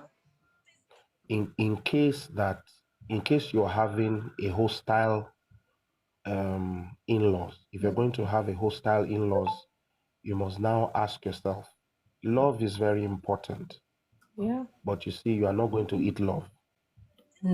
True. It is commitment and God that brings happiness. That's what will bring the happiness that you will enjoy in your marriage. So once you see what's coming, you need to sit back and then ask yourself, am I up for this? Because don't you dare think that it's going to be resolved the day you say I do. No. It's not going to be resolved. That does not resolve it. That actually now makes it it's like you have now entered the ring. You have entered the boxing ring. No turning back. Now, if you decide after you have seen that this is where you're headed, then the next thing is that you will need to begin to pray. Because sometimes conversations don't do it. At all. Sometimes you think that, okay, I'm going to have a conversation and this is going to end. Sometimes it doesn't do it. In fact, most times it won't do it. You have to sit down and then begin to pray. Lord, this is where I'm headed. I am sure that this person is the person I should be with. This is where I'm headed. The next prayer is that you begin to pray for wisdom. Yes. Pray for wisdom and then pray for discernment. If you have these two, sorted, then the journey Thank you, or the God. Good problem night. has been divided into half. Good evening, everyone. It's been divided. Good evening, Shaggy. Good Welcome. evening. Great evening, Shaggy. So you now know that the problem has been divided into half. Once you have prayed for wisdom and you have prayed for discernment. So when you now enter, you now know that for the happiness of your home, wisdom must come in. Oh, yes. TJ was saying something in the line of I can't find how to put it now, but he you have to now be. He talked of diplomacy, yes, Yeah. Okay. diplomacy. So wisdom now comes in.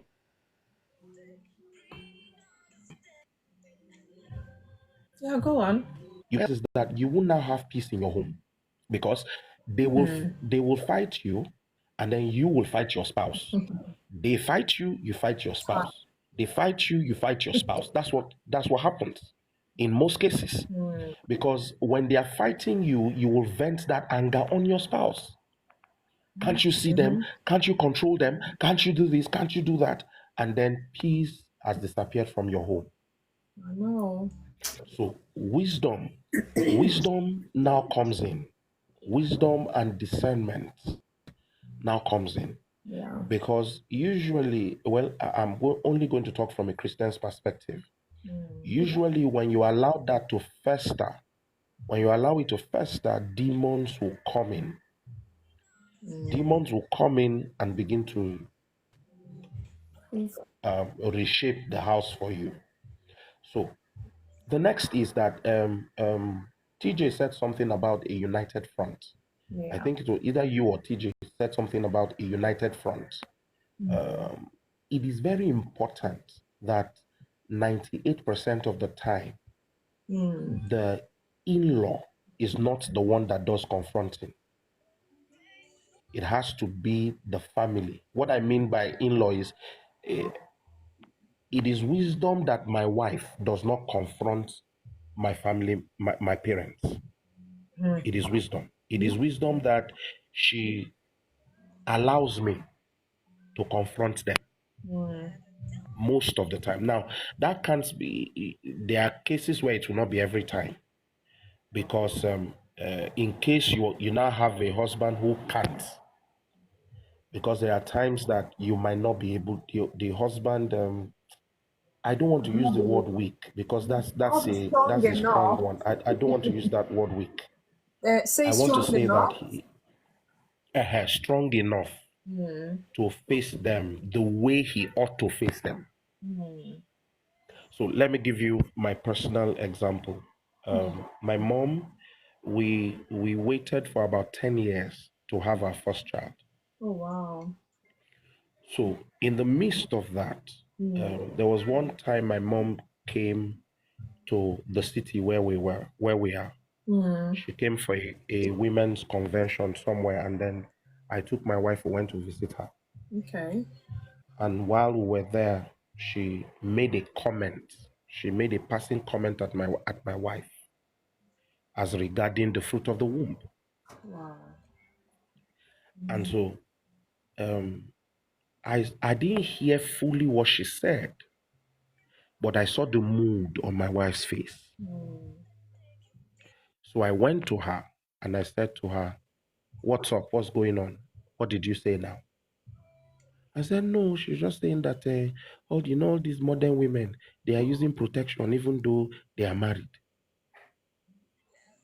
And it was like a spark plug in my head just went off. Wow. And so in love and in humility, I told her, I said, "This is the last time you will ever make such passing comments to somebody else, to her or to me, as pertaining this issue. It will never be again, or else you will not see us again." You see, that matter was settled on the spot. And that was the last time it ever came up. Instead, I learned that she fasted and started praying Wow. for God to answer that prayer. So, so most of the time, the responsibility lies in the hands of the person who is directly in connection to the how else can I put it? The head of the home. Not head. I'm talking both ways now, because there are times when the issue can come from the woman's side and they don't Direct like relation to the family they, that you're talking to. Sorry, say that again. I said the person who is directly related Yeah. yes, to the that's it. family The member. person who is that, yes, thanks for that. So the responsibility lies there Okay, I get to you. do the confronting so that you don't start a war. Because once they like you was it you or TJ that said it earlier, it can come from a place of love, Yeah. just a twisted version of it. Yeah. And usually there's this rivalry that comes, especially with the mother of the man. There's this rivalry that comes in. You have come to take my son. You know, all this silent jealousy that comes in. And so the wisdom and discernment that comes in is that you should know Yeah. first that love is involved in this. And also, I think I was telling a mother recently when they were trying to attack somebody, and I told the woman, I said, calm down. Haven't you realized that you have given birth to sons too, who will marry? Exactly. So you have to be careful how you deal with these matters now, because your sons will marry, your daughters will marry. And when they marry, this thing you are doing now will come back to you. Oh, yes. And so that's why we must. It can be tricky sometimes, but God gives wisdom liberally to everyone who asks Him. He gives freely to everyone who will ask. So it's really important. You don't start the bottom line is don't start a fight you know you can't finish, because it usually will not end if fire fights fire, it's only more fire you will get. Fire for fire, no looking for trouble. Is wild flames you are going to get. So the quicker, like I said, start from before the marriage. Gauge these things and see if you can handle it. But if maybe the person was ignorant and still entered, now you know, calm down. You cannot fight this fight and finish it. Don't forget you are going to have children too. Oh, yes. And you will be shocked that this thing you are looking at now is the same thing you will do when the time comes. This same jealousy that the man's mother is having in the issue is the same jealousy you will develop when somebody comes to take your son or your daughter away from you. It's the same thing that will happen. So if you don't learn what to do now, when that the seed that you have sown has matured, now it's time to reap it. So that's basically it from me. Thank you. It's very sensitive, and a lot of people, Inyangs and Gold shared their own experiences as well. Inyangs really had to lay it down how his mom, when he was courting this girl, was so lovey-dovey towards the girl. And then the moment he said he was going to marry this girl, the mom changed, So just like you said, before the wedding or before the marriage, you will see signs, you will see all what. And fortunately for him, also a believer as well, he had to stand and face his mother. Look, this person. In fact, let me even tell you, when it was my own time, it wasn't even my parents that came up. Oh. It was my siblings. He had the same. He had mother and sibling. Even my siblings went to the point where they went to my pastor, and in his office they insulted him hands down. Wow. And told him that he was deceiving me. What is his business with me getting married? Dream. So it went that far. Wow. They called my wife. I traveled. I had an exam to write, so I traveled. By the time I came back, they had called my wife to be then. They had insulted the living daylight out of her, and there was nothing that was not said. So when I came back and I simply told my wife, I said, now you know where you are going. Hey, my goodness. Do you want to enter with hatred and miss heaven, or do you want to enter knowing that these people don't know what they are doing? And in time, they will know. And to the glory of God right now, they know. They have seen the difference. They have seen God in my family, and they know. So it's just that. Thank you. Yeah, thank you. them good, some have them challenging. You know, my prayer is that everybody will just realize that it's like God expanding your family. Why are you upset with that? And to even imagine there will be children coming in as well. So you hate their mother, or you hate their father. Now you want to come and be pals with their children. I don't know how it's going to work. But this one is a shout out to in-laws out there, actually. Shout out to in-laws. I know you love your person, and all of that. But instead of, stressing their lives, please, because one day you'll have your own children and they will bring somebody, the cycle kind of goes round. So if you want something positive to come round to you, you put something positive out there. You cannot marry your own child. You cannot marry your cousins. You cannot marry your relatives. Somebody else would have to marry them, and you have to be okay with it. Even if you feel it's the And then wrongest person. yeah.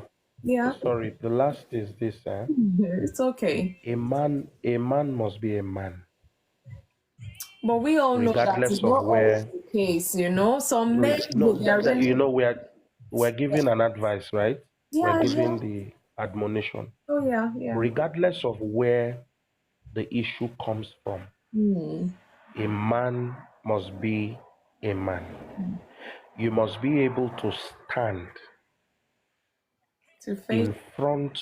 stand in front of your wife and shield her.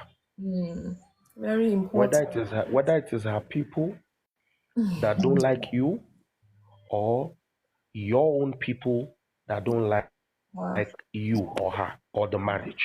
You must be able to stand in front and regulate what happens in your home. You have to be able to regulate it.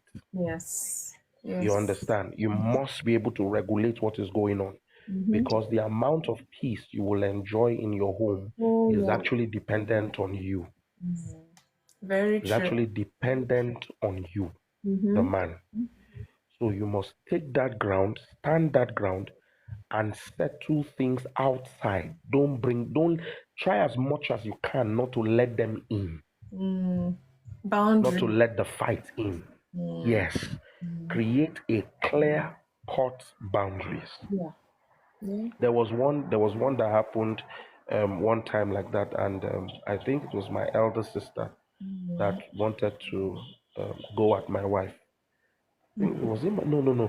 It was I'm mixing things up. It was a lady who wanted to say some things, and I just looked at her. I said, "Ah, which one is you drinking Panadol for my headache?" They love you, Nee. Too I much did love. not. I did not even allow my wife get into the picture. I settled it from outside. Okay, which is good. You have to. You have to try your best. Settle it from the outside. Yeah. And if they bring it into the home, lay clear cut boundaries. It has to be clear. You can't play about it. If they want to confront your wife, you tell them no. If you have anything against her, you report to me. Yeah. I will go, and if I have to scold her, I will scold her. But nobody dares to scold my wife No. No. outside of me. At all. I will not allow it. If it means losing a few friends, so be it. God will give you godly friends Oh yes. that understand boundaries. God That's will give you friends that understand boundaries, that know where the line is, not to cross it. that's true. And if you see, it becomes a cycle, because as you are doing it, your children are also watching. Oh yes. You think they are small. You think they are small? They are watching. It's just a matter of time. I grew up, when I was growing up, I watched my father beat my mother. I watched him do that. I watched him do that. Watch him do that. And before you knew what was happening, I grew up and realized that my elder brothers were entering that line. They were beginning to get harsh at their wives. So I made up my mind and I made a vow to God. I said, the day my hands will go up No. to hit my wife. Let the hand not return to the ground. Let it stop in the air. Let it wither there. Let it not come down. Because I was able to see the trauma. That they went through. I was able to see the effect. I was able to see a woman who had no voice. I was able to see a woman who was on the edge. It stopped eventually. The man got to know God some more. And so it stopped eventually. But you see, once the damage has been done, it takes a very long time for full healing to take place. And I said to myself, this will not happen in my home. It will not happen. Wow. Thank you. Thank you so much. Thank you so much. Thank you. Thank you for all your submissions. It's really insightful, very helpful. I want to believe so to whoever's listening out there. I mean, you bring your perspective to it. I bring mine. At the end of the day, we'll learn, because some people might just be listening right now and they're going through maybe the hard side of this topic. Just don't lose hope. I'm going to leave us with this. Relatives can be a source of both support and tension, but by setting healthy boundaries, practicing effective communication, especially first with your own spouse before the extended family, and showing respect, because it goes a long way. Couples can create a harmonious relationship that includes both their spouse and the extended family. These things, sometimes it could be beyond us, but there is always a solution. But just make sure that you're not the perpetrator of whatever is the challenge is. It's just a matter of time. Pray, be wise, stand firm, set boundaries, and let your no be your no, let your yes be your yes, and always put your spouse first.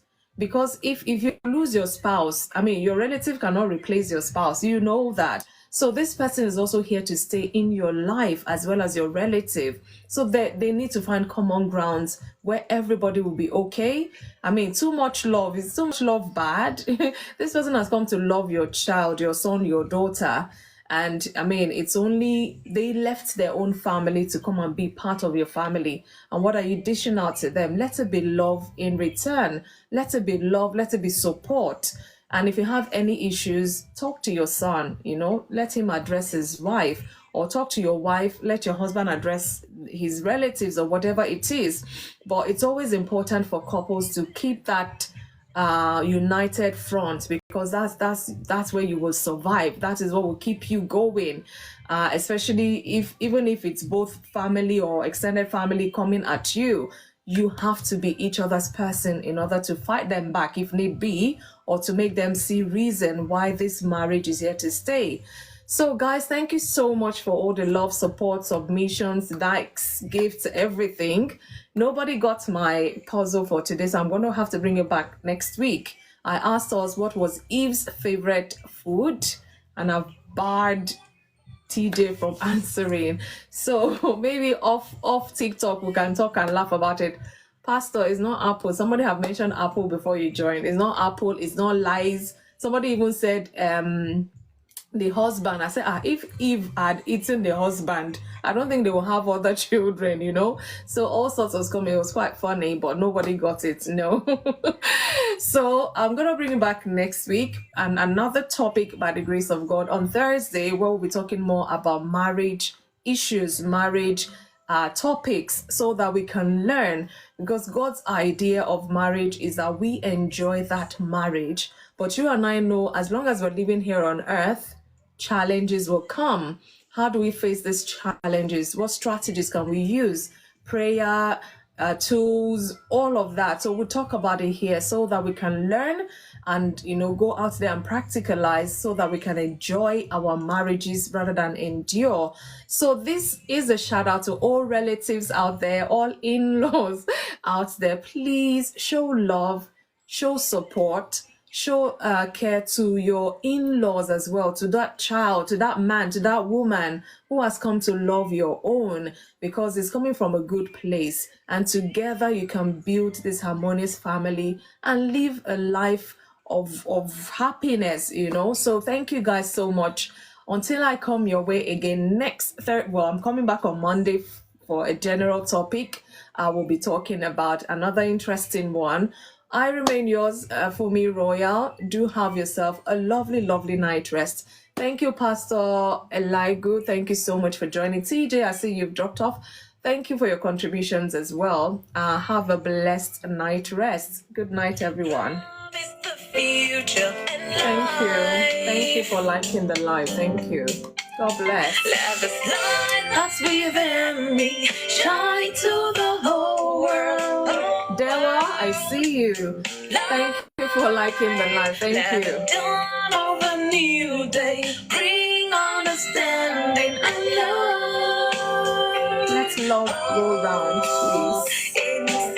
The world is too wicked, so we need to show some love. Thank you, guys. See you on Monday, 8 p.m. UK time. God